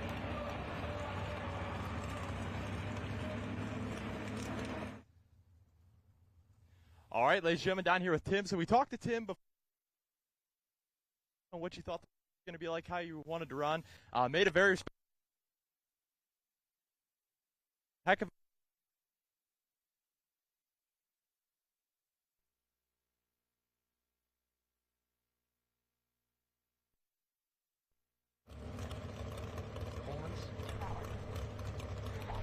All right, Jim Holman, Wauseon, Ohio, the 4-play coming up next. DJ Sullivan, Brian Olby, the next 3 pullers. I mean, 344 is looking pretty solid there for Jamie Bush, but these last couple of trucks, have been sniffing distance, if you will. I didn't think anybody was going to get the skeleton, so. No, my brain always goes, you got to try something crazy, a different line, a cross track, move some weight back, or something kind of to get it done. But so they're moving more to the center of the track, it looks like now. Yep. More a little bit to that left side. Well, they're wearing out everything else. Yeah. So, I mean, you can really see it even there, even on a drier track during the day, where the groove has been and the roller and the packer's been. I mean, even Skelton just went to fourth, and he was throwing a bunch of dust. Yep.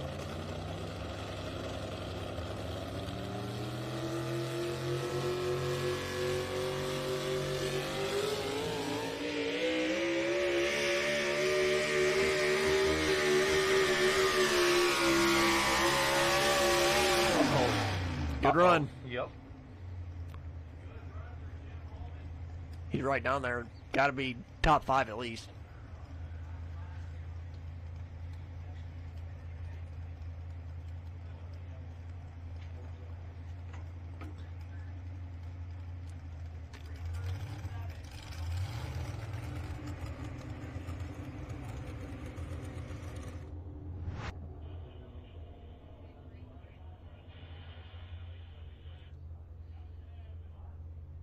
Yeah, that track's just drying out. You can see all the dust he's throwing there. You know, and I've been to some of the biggest pulls in the country, and daytime pulling's tough. It is with all that sun and the wind. It's there's a decent little breeze out there today, like 5-mile-an-hour wind, 10-mile-an-hour wind. It doesn't take much, so it's high 80s out there. So, and I get why promoters want to have the daytime sessions. You know, they Right. got all these vehicles here, and everybody wants to get their 2 hooks. Yep. To be a super national, is that what you have to do? Do you know? Is it just, Well, is it just increased payout? Chapel Hill's a super national, and they've only got 2 sessions. Okay, So, yeah, I think it's just increased payout. Okay. I think I heard that Holman went 337, so Okay. that definitely Yeah, do put we him have at a least distance in the for top Holman? 5. Do we have a distance for Holman?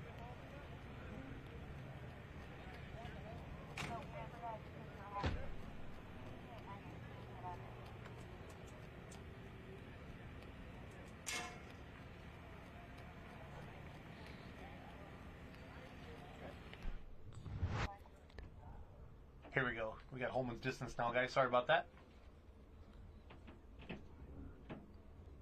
Yep. 337.105. Goes in the third. 337.105. Good hook. Good hook.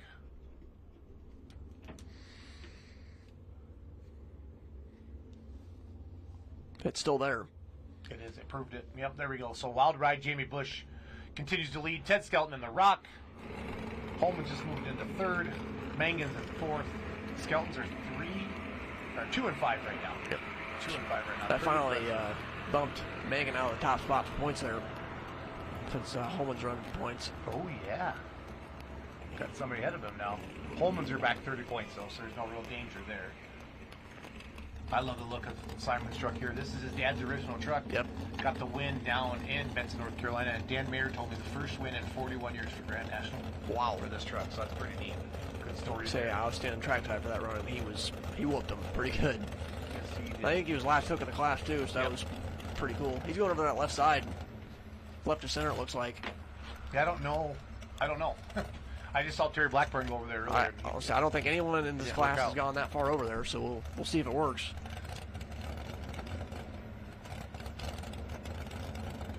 Their DJ's doing the driving here, and he's been pulling a long time.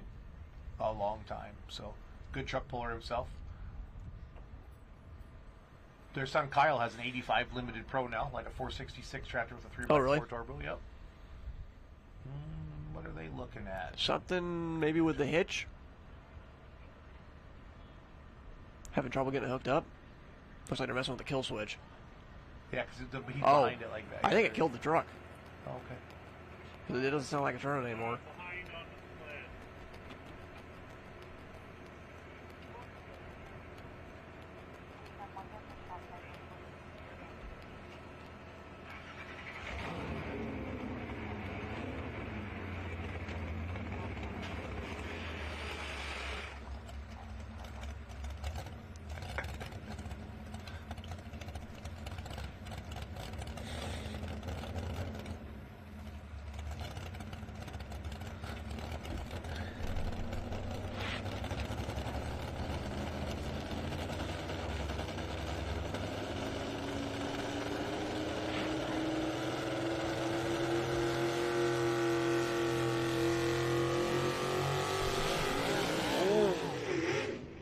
Yep. Got hopping there. I think he was out of it 400 feet.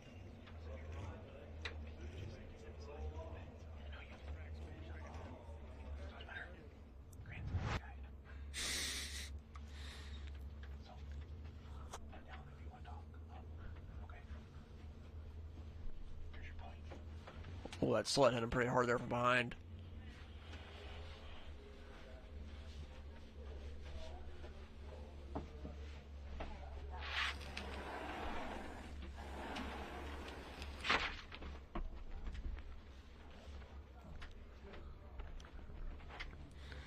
Alright, so just got toward trackside. They're going to take him back, and he's going to try it again. So we'll see. All these competitors do get a second chance. They shut her down before the 100-foot marker. Yep, so he was out of it 400 feet then. Looks like he's more in the center now than he was the first time, so he must have moved the cone. We'll see if it helps him or hurts him out here. Talked to a bunch of these drivers there trackside, and a lot of them said they're changing their driving style for the track, and it's a little bit different than what they're normal to, but... Are they being more aggressive, or are they... it seems like they're being more aggressive from what I was told. That's kind of what I think, as far as just watching. See if he gets it figured out this time. This one counts, no matter what. Yep, looks like he's got to be about 340 to make it work. Simon says.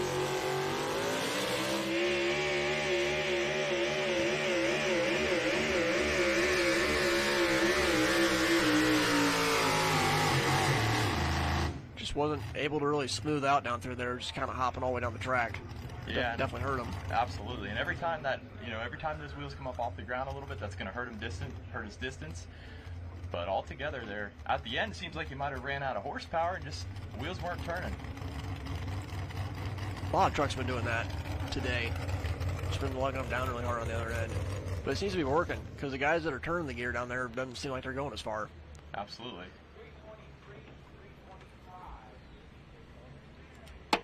So we still got a couple more hooks left here.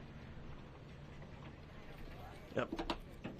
We'll have Brian Olby out of Ashland, Wisconsin, coming up next. He is your 22nd hook of the class. Yeah, and there's that replay for you. 323 and 325. Right there's when the hopping starts, and you can even smoothed out either. See it translate into the sled. Now what he was looking for. Puts in number 16.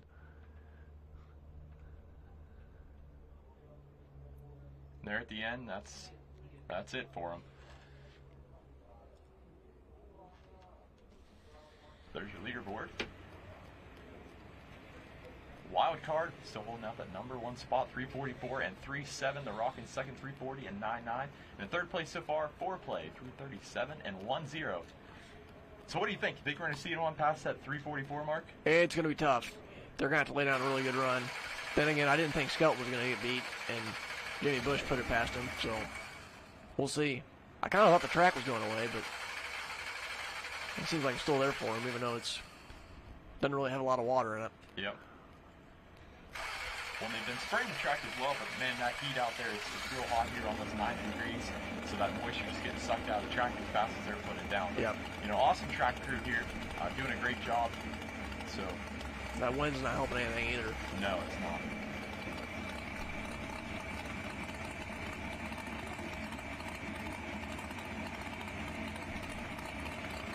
So Brian Olby, up next here out of Ashland, Wisconsin, calls the truck that truck. It's a pretty creative name. Yeah. Looks like he's in the logging business, based off the weight box there. Yep. Chevy fiberglass body. Got that bright yellow. That's something different. You don't see a lot of those bright yellow trucks here in the class. Nope. Grant loves the name of that truck. We were talking about that earlier. So that truck's got to beat 344.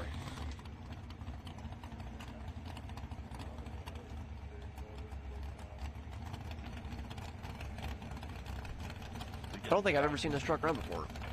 I don't think I ever have either.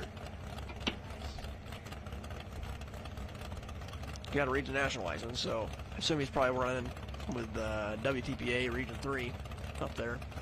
Coming to play with the big boys in Rockwell.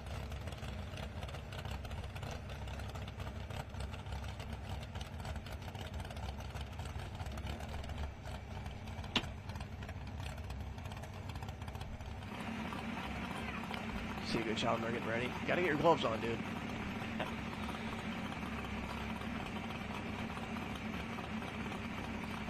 So this will be the second hook here on the Grand National circuit for this truck.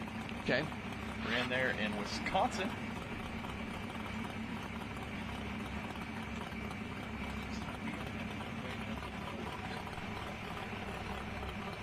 So once again, these trucks weighing in at 6,200 pounds. Very similar to our East Coast trucks that we have. They run 6,350. One of the major differences, they're restricted by 600 cubic inch, I believe. Here we go. That truck, Ryan Olsen.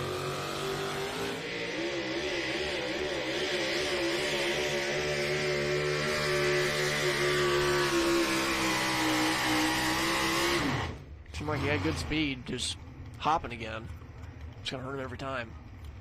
Yeah, unfortunately not able to get that hop out of the truck, but not a bad hook for him there. We'll see what that distance comes up to and watch that replay. Not sure if we're going to see any trucks past that 344 mark here as we get down to the final couple here in the class, and there's your replay coming at you. Yeah, right off the bat, that back end hopping. We'll have Anna Megan coming up next in the Bounty Hunter. So 321 and 9-1 puts them in 18th so far here in the class. Her dad Mark's sitting, I think, number 4. So definitely has a setup to get down there. See if they can put it together.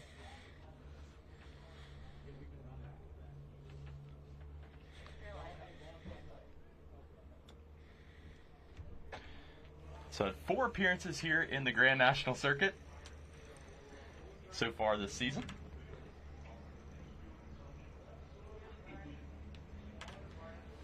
I wasn't ready for that.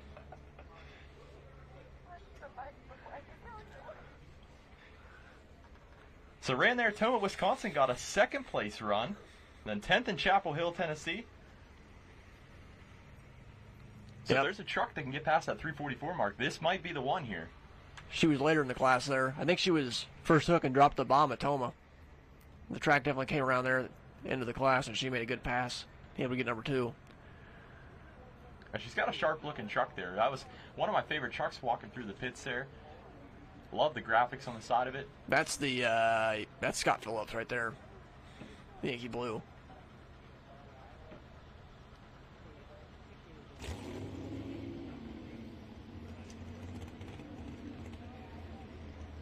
So there's the Bounty Hunter up on the screen, getting an awesome shot. It's really cool to see the inside of these trucks here, exactly what these drivers see.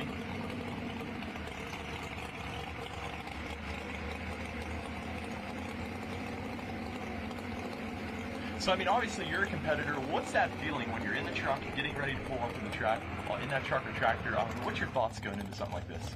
I mean, I think I'm more nervous before the engine starts. Once you get it fired up, all the nerves kind of go away and pull out there. Just make sure you get straight to the sled and then get the chain tight, green flag drops, and you kind of lock in and just make sure you do your thing, get down the track. Yeah, definitely an adrenaline rush. So it looks like he might be, she might be set up on the left sideline. Yep, just left to center there, it looks like. Looks like it's kind of where DJ Sullivan tried to run the first time and then got out of it. So Hero or 04 here tonight might just work.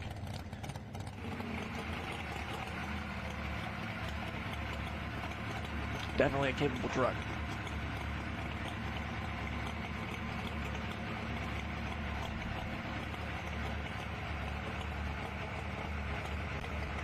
So this will be the 5th appearance for her here on the Grand National Circuit.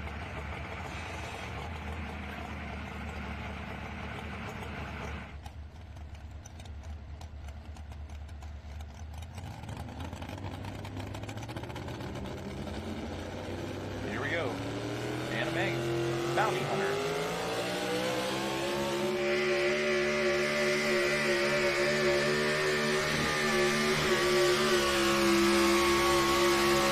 Oh, I like it. It's a good pass. I don't think she's quite going to break the top 5. No, but definitely a clean run good for run, her there. You can tell that there's a hump there in the middle of the tractor going over. I think it's getting worse. I'm not really sure what's causing that, but kind of first started noticing that when Ike Zering ran with the bucket list. Yeah, we'll see where it's at there on the replay.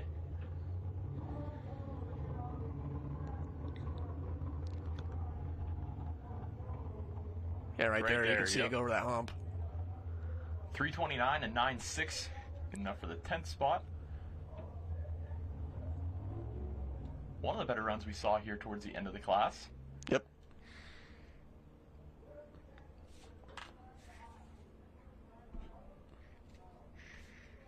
So looks like we've got a couple more hooks left to go, and there's your leaderboard up there. The Wild Ride still in that number 1 spot, 344 and 3.7.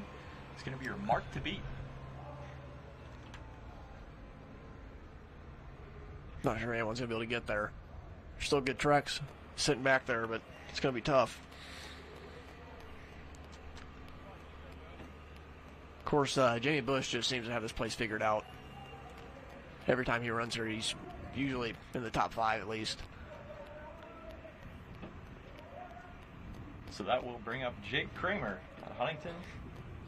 The Supernatural 4-wheel drive truck. Long drive to get to Iowa. That is. Very long drive. We'll see if they can make it work here tonight. Make it worth their drive. Ran earlier with the contender truck. Got the sled reset on him and then dropped 6, came back. That was Bill. This is going to be Jake Kramer. 7 appearances so far here this season. 3 top 10 finishes.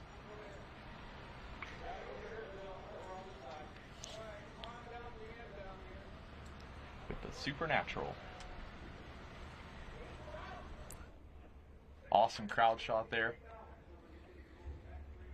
I'll tell you, for being a pretty warm day and being in the middle of a Friday, I'll tell you what, the crowd's here and definitely showed up for us here today. Yep.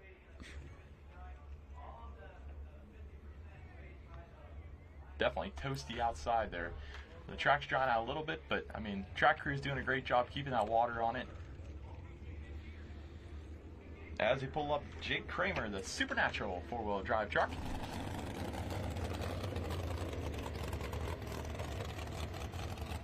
Love that body style.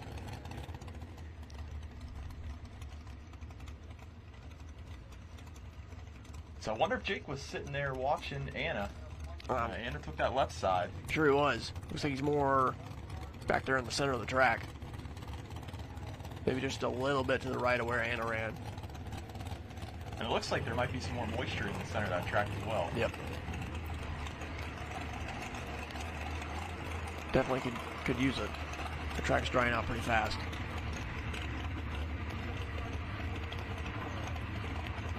Nice shot there to get the hook and the safety kill switch all hooked up.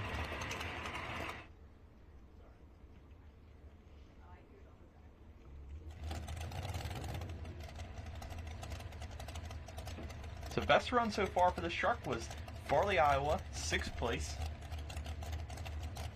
Against a tough field of trucks out there, so let's see if we can get it done. Jake Kramer, the Supernatural.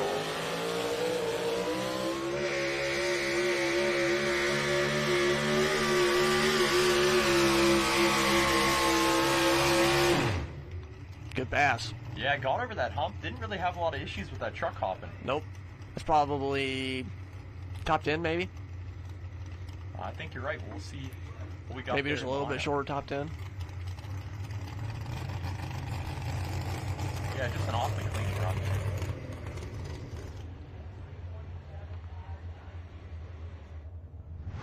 Replay coming at you.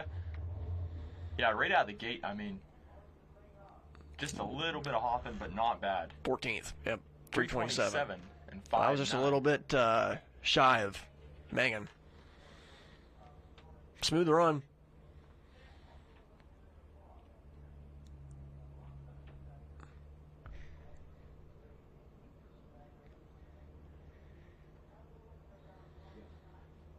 So 344 and 375 is your mark to beat, put down by the Wild Ride, Jamie Bush.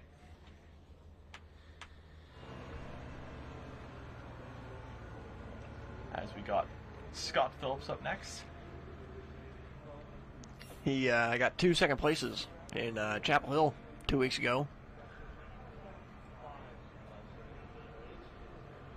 I think he's up there in the points hunt. Yeah, it looks like he is a good running truck here. I mean, had looks like a couple, 3 top 5s, 6 top 10s out of 7 appearances here this season. So currently sitting 3rd in points coming into this event. I believe we have our test puller coming back as well. He already came back. He dropped 6. So that means this will be the final hook here in the class. No, we have 9 more. Oh, I guess we got a whole other phase. Yep. All right, fans, Scott Phillips, Yankee Blue.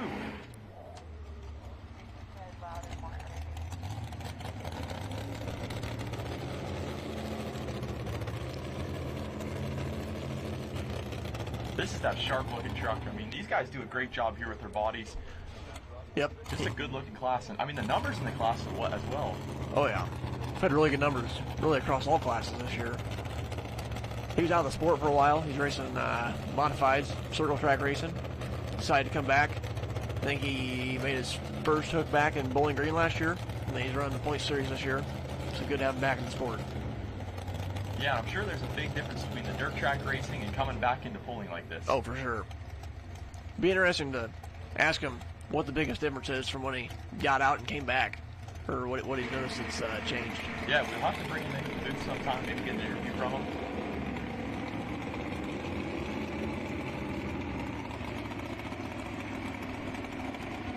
So Scott Phillips hoping to take that #1 spot.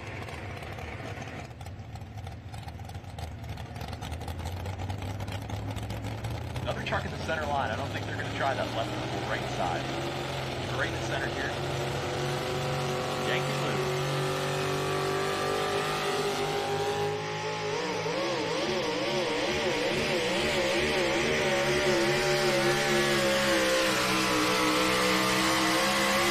Not what he was looking for. Not at all. Got that hop in there mid-track that definitely hurt him. Yeah, it's going to cost him some footage here. Yeah, that's not going to help him in the points hunt either. So don't forget, ladies and gentlemen, get your picks in for tonight's event. There's still time. Those will stay open until the start of the class. Fullpoll.us, fullpoll.us. Look it up, get your picks in for tonight's event. Session 2 does start at 6 o'clock tonight, and there's your replay. Yep, right there. Gets to hopping. 327 and 625. 14th so far here in the class.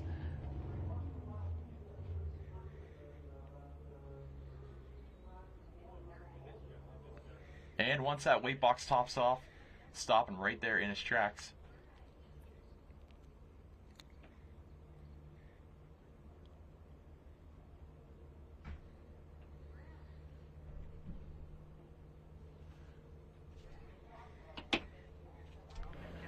So there's your leaderboard. I'll tell you what, not much has changed in the top 10 so far here in the class. Say the Bounty Hunter was the last one to get up in there a couple trucks ago. I believe we have 8 trucks to go. There's Aaron getting things ready. He'll be up here in a couple trucks. He definitely one that can get down there. Number 2 in points right now.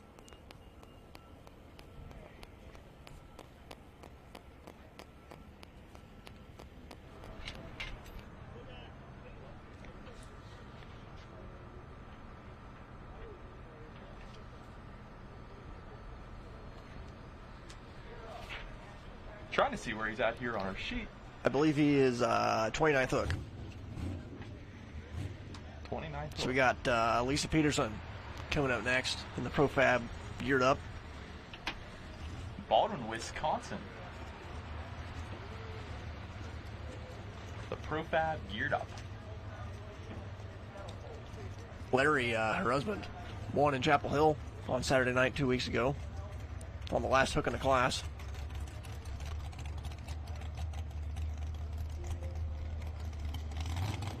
So how to win there in Chapel Hill, Tennessee.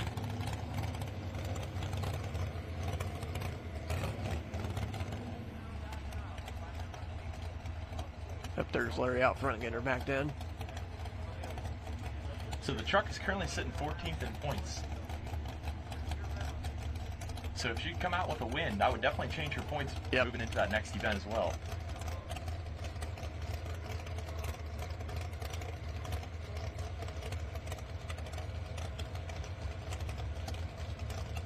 Moving that sled back over there right of center.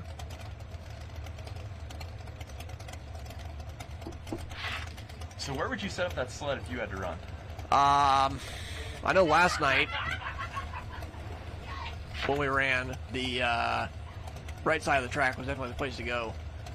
But of course, track changed quite a bit since you guys. This is not anywhere near the same track as what we ran on last night. Just, I know Jason was talking earlier that Terry Blackburn tried that left-hand side and it did not work. It just seems kind of rutted up over there as well. I wasn't able to really look at the track though before I came in here, so. There she is, man. Throwdown, geared up.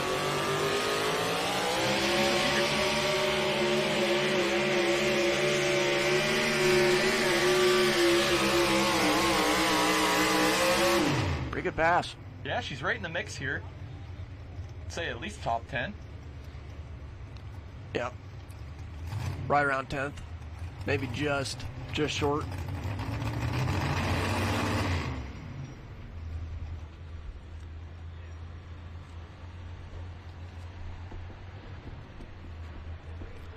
So 8 trucks left to go here in the class. There's your replay. And love that far camera getting the angle, you know, real nice wide shot so we can see exactly what line she took. Number 10 spot. 3:30 and 8:8. You see that left sideline right there. Kind of run it up. Might be a little bit too soft over there.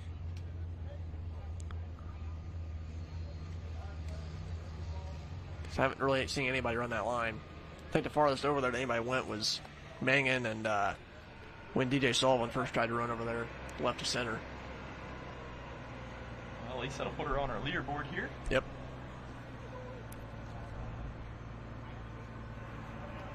So this is going to be, that's Mark Kelly right there in the intense expense. Should have Nasty Boys up for the intense expense. Yep. Michael O'Connor.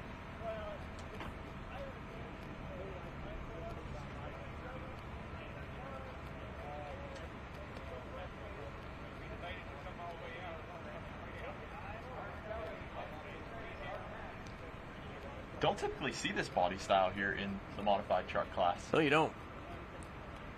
Looks like a similar body style to the borrowed parts truck. Okay, lost your camera there. No biggie. We'll get on our starting line.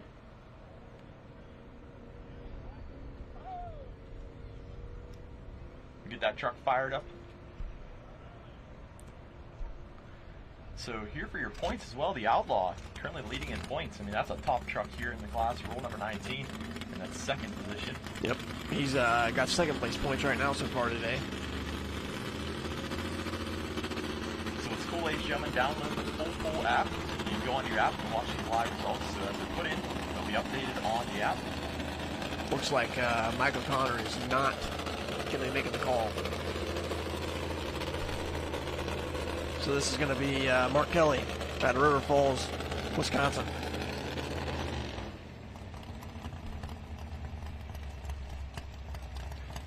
So already had one win so far here this season.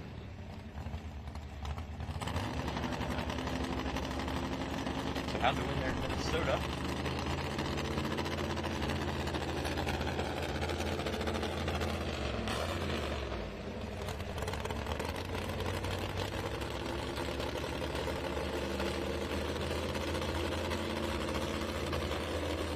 Top 10 as well, so definitely got the truck running good. Left center again. Yep. Seems like all day they've been running out that same area. Right of center or left of center.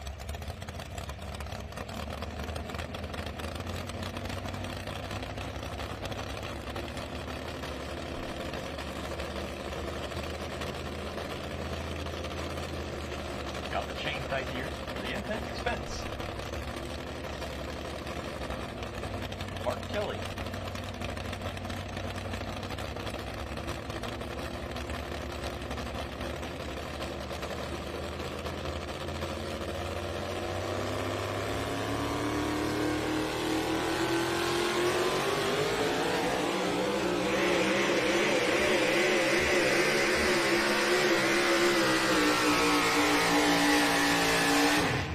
Drifting over to that right sideline as well here. Yep, just seems a little drier there on that sideline. Had a little hop to it. Took a little distance off his run there. Still a decent pass though. So I think what we're going to see is as those roller and scraper tractors roll and scrape that track, they're spraying water on that center line because that's what most guys are taking. Yep. So that's what's making your center the best line out here today. So a lot of it comes down to draw too with the class this large as well. Yeah, it seems like it's definitely been beneficial to be early in the class. Yep.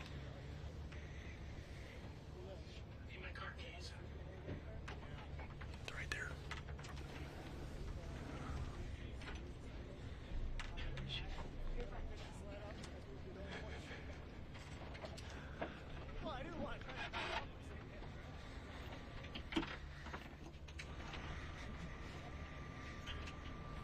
So looks like our next truck up is going to be roll number 19. Should be Jake Ziering. He's currently sitting number 2 in points, so he's definitely shooting after Mark Mangan right now. Gonna try to get past him. So before the class started, if you had to pick a truck that was going to be the winner out here, who would it be? I probably would have picked Mark Mangan because he's leading the points and he was second hook, and I definitely thought it was going to be good to be early in the class. What about you? Well, I'm always a fan of the Outlaw, but we'll see how everything stacks up here today. So there's that 17th place run, 327 and 245. I'm putting number 17 right now.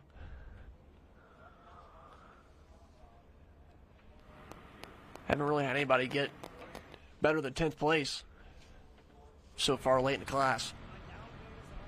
This is definitely one to watch right here, though. If there's something left out there right now, he's probably going to show you. The Sunny Race Power Plant here.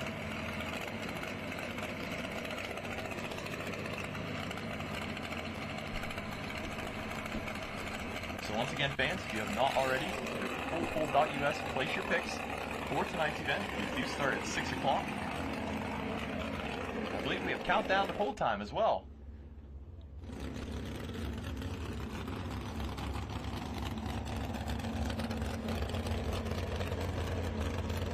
Yeah, he's going to put that sled back there around that same spot right in the center of the track. So already had 2 wins here for this truck. They're in Chapel Hill, Greenfield, Indiana. Finished second place in points last year, if I remember right, behind your defending champ, Mark Mangan. So they're battling it out again this year. And behind by just 6 points, so this could be enough to put them in the number 1 spot going into your next event with NTPA.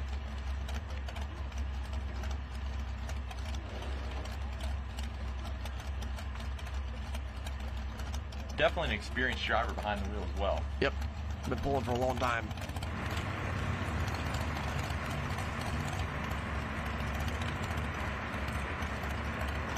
Right there, our in-picture camera, you can see great shot of the track.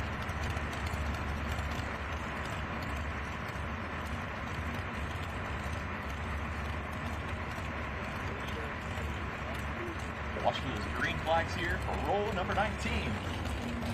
6 points behind our leader in points.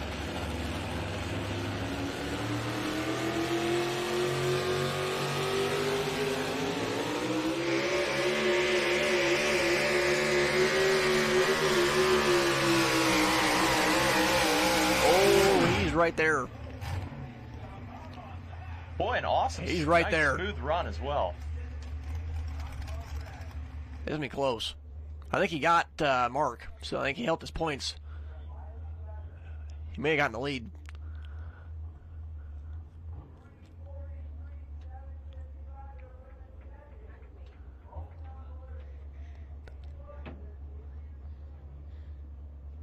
So we'll see whenever we get that distance up how he stacks up here in our lineup.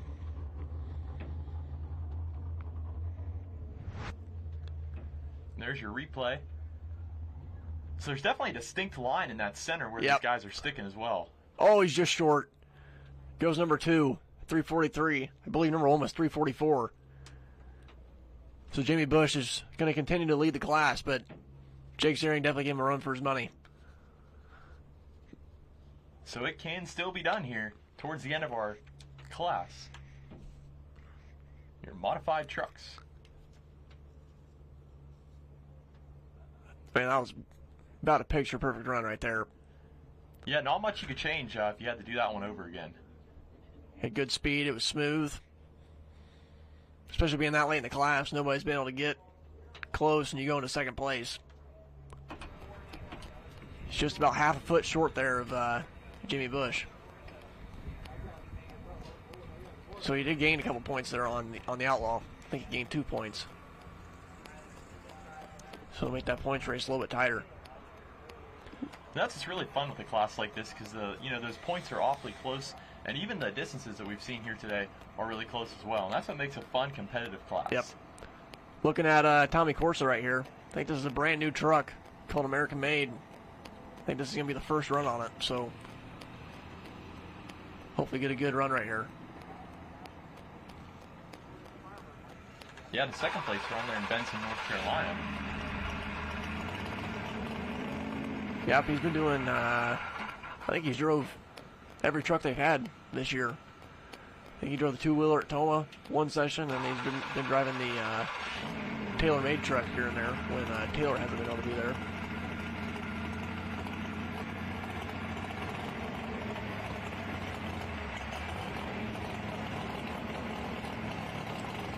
Cool shot there as we get him hooked in.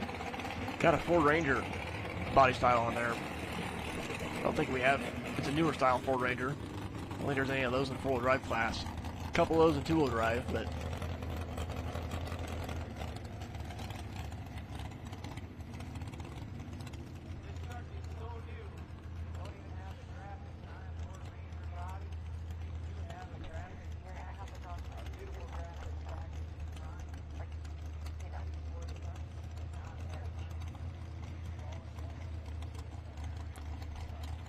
All right, fans, still 344 is a mark to beat.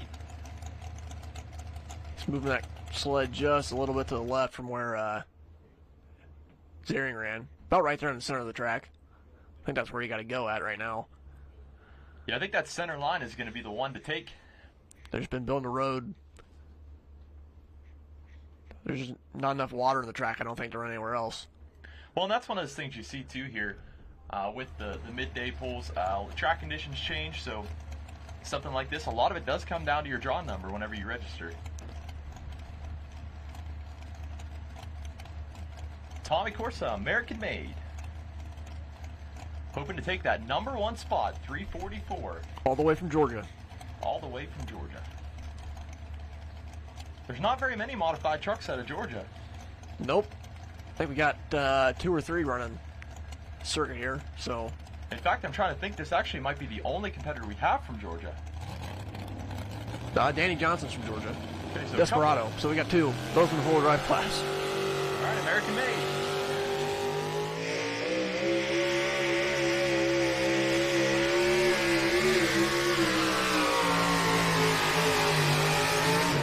Pretty good run there for a brand new truck. Yeah, making it worth the trip. Can't complain about that.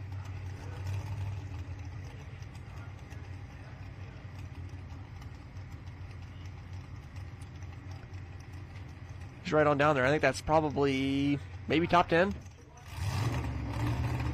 Yeah, and one thing to notice there, look at the pile of dirt behind those back wheel tires from that pan. And every time you pick up dirt, it's more dirt you have to pull with you as well.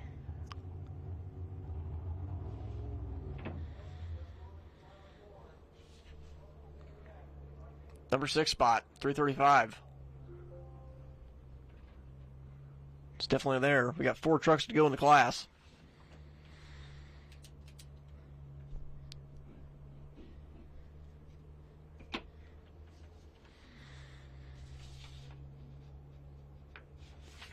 He's just short of Mark Mangan there at 336.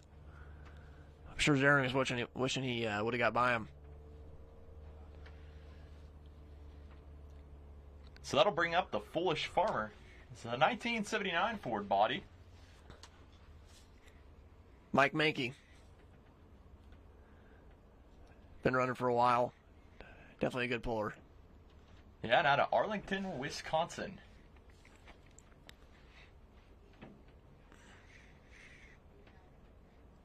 So it looks like we're 4 to go here in the class. Now, I know we'll be out there getting ready for countdown to pole time coming up later. Show does start at 6 o'clock tonight. So head on over to fullpole.us, place your picks. Do you have your picks placed for tonight? I do not. Oh. I don't like to bet on the sessions I'm pulling in. I feel like that's bad luck. Yeah, it could be. So there we are. They love to put that camera on us and not give us any warning either. No, they're doing a great job here. All the crew at Full Pole Live. Track crew out there working hard. I mean, it's a hot day out there. You can just see the dust rolling off as he's rolling out there. We'll take the heat over the rain, though. Yep. Last event I was at, unfortunately, got rained out there in Hutchinson, Minnesota. Got the first session in, and got rained out. It just rained all night. Weren't able to get that show in, so nice to be out here and great weather both today and tomorrow. So if you're watching from home, you can still get out here for tonight's session or even tomorrow. Starts at 12 o'clock tomorrow, session number 1 for Saturday. And we've got our evening session at 6 o'clock tomorrow. Still lots of time to get out here and support the cause. So Mike's getting hooked up, hoping to beat that 344 mark with the Foolish Farmer.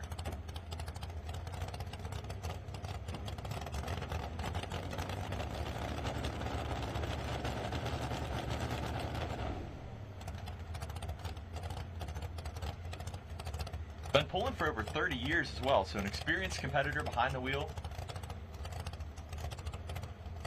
4-time regional champion, 6-time WTPA champion, and 3-time Tacoma Grand National winner. So he knows what he's doing. Yeah, truck with some credentials. The Foolish Farmer.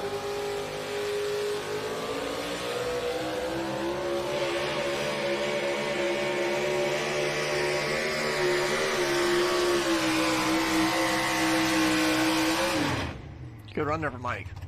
Smooth run.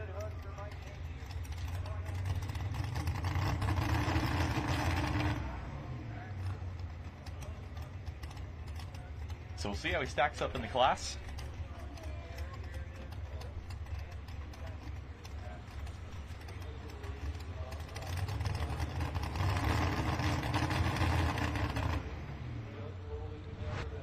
And there's your replay coming at you. Comes out fairly hard there on the starting line. Seems like a lot of guys have been doing that today, driving more aggressive, I feel like, than they normally do. So 335 and 05. 7th position. We're stacking them in the top 10 right now. Yeah, that top 10's changed. Yeah, wasn't sure if we'd see a lot of change, but mixing them up here Since today. Zaring ran, they're getting down there. Must have showed them how it's done.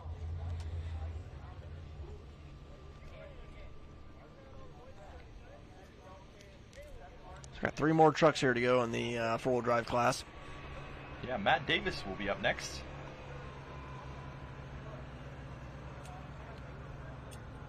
Their other truck, Seth Davis, ran a little bit earlier in the class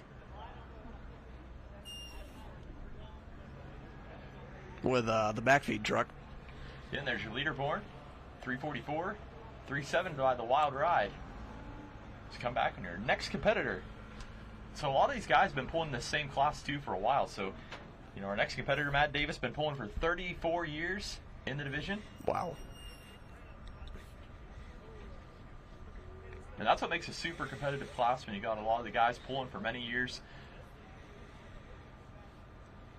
Chevy fiberglass body. Guessing there's not many OEM Chevy parts under the hood of that thing. No, nope. You're going to guess that's all aftermarket. Yeah.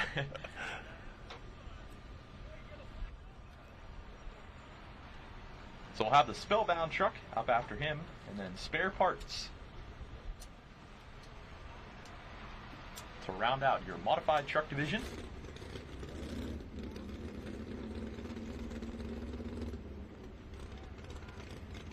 I know we'll be moving into countdown the full time very shortly.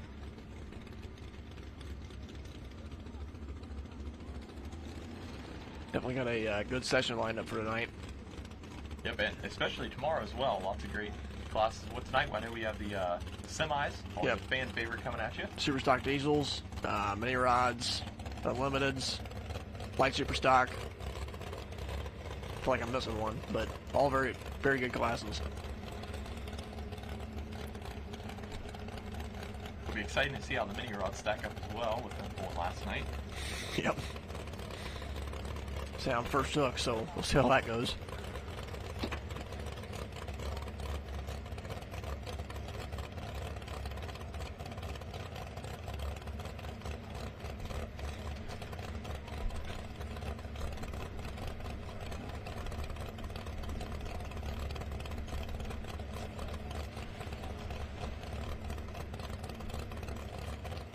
So you're forgetting the super farm. Yep. So I don't think they've pulled since Farley for Grand National. So they've had some. No, they went to Brandenburg last week. Yep. So there's your full rundown of class so far.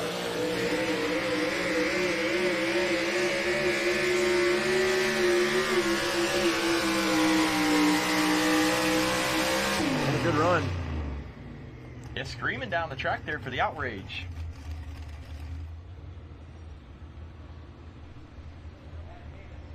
Not sure if that got in the top 10 or not.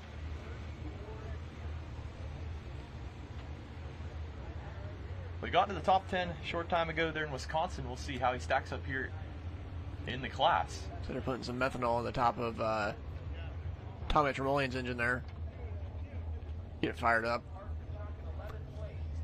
So he'll be up next.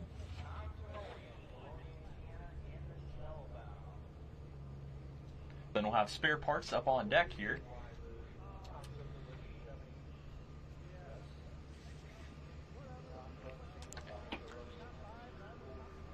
So what are your thoughts going into tonight's show?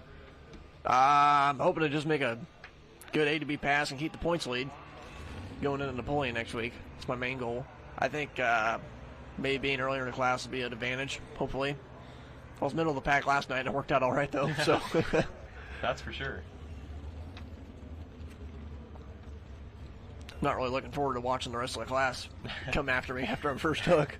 Yeah, that's kind of the tough deal. Is you don't know how good of a run you really laid down until you have the rest of the class run. So just short of the top 10 there at 3:32 and 9.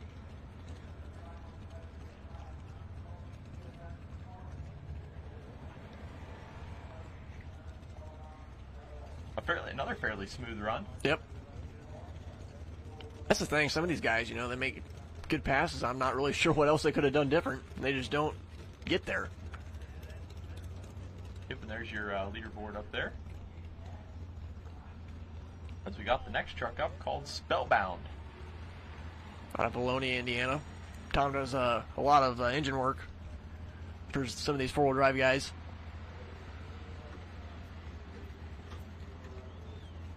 So there's your top 25 leaderboard. Great lineup of the four-wheel drive trucks here today. Tight class. All the way down. Yeah, I mean, look at those distances throughout the whole class. Just super tight class.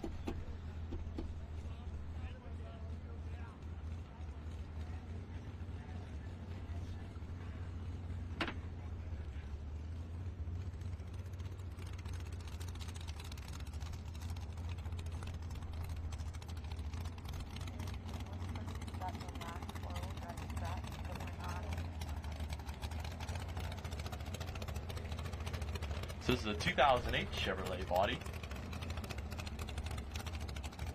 Gotta love those newer body styles as well. I believe this is going to be the last truck in the class. I think Nathan Glemsdale with the spare parts entry has unfortunately scratched here this afternoon. So Tom Tremolian is going to be the last shot we got here to get past Jamie Bush. Believe he's got to go better than 3:44 to be able to get the win. 3:44 and some change, and then our second place run still at 3:43. Still running that same line right there about in the center of the track.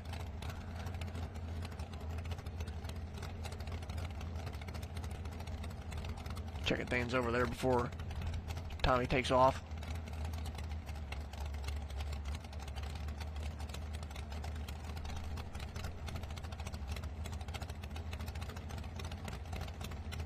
So when he's not on the track, he is the owner of a machine shop as well and a high-performance engine builder. Yep. So I'm definitely helping out on the track here today.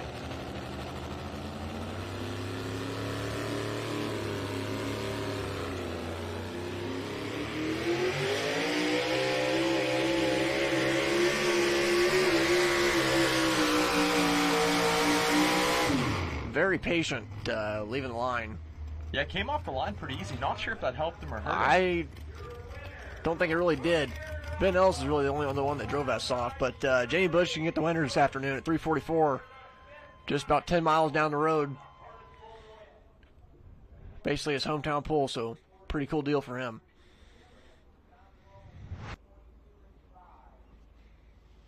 There it is, 3:22 and 5.5 for Spellbound. So the Wild Ride gets the win in a tough four-wheel drive class, 34 trucks. That's impressive. Yep, and we'll get your leaderboard up here. And so 3:44 and 3.7 taking the win to Wild Ride, and in that second place, roll number 19. So that 3:43 mark, I mean, weren't sure if anyone was going to get up there to that leader, but man, he was close, knocking on the door. He did get first place points today for the Grand National trucks, so I'm sure Jake will be happy about that. Yeah, tough class here. There's your top 10. The Rock in third with 340. So that is going to conclude session number 2 here at the North Iowa Nationals. Chamber Acres right here in Rockwell, Iowa. Don't forget tonight, fullpull.us. Get your picks in. We'll watch that replay here of your winner. This is your class winner. That is not the class winner. We got our winner up for the graphics and the Wild Ride coming at you. So just a great class of the four-wheel drive trucks. What was that, 34 of them? Yep. 34 entered. I don't think we had 34 that actually made the call, but there's your replay. There it is, the Wild Ride.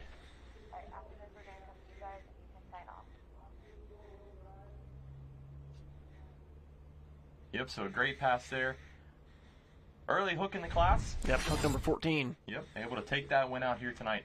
So, once again, that is going to round out your session number 2 here of the North Iowa Nationals at Chamber Acres. Don't forget, tune in to fullpull.live for tonight's show starting at 6 o'clock.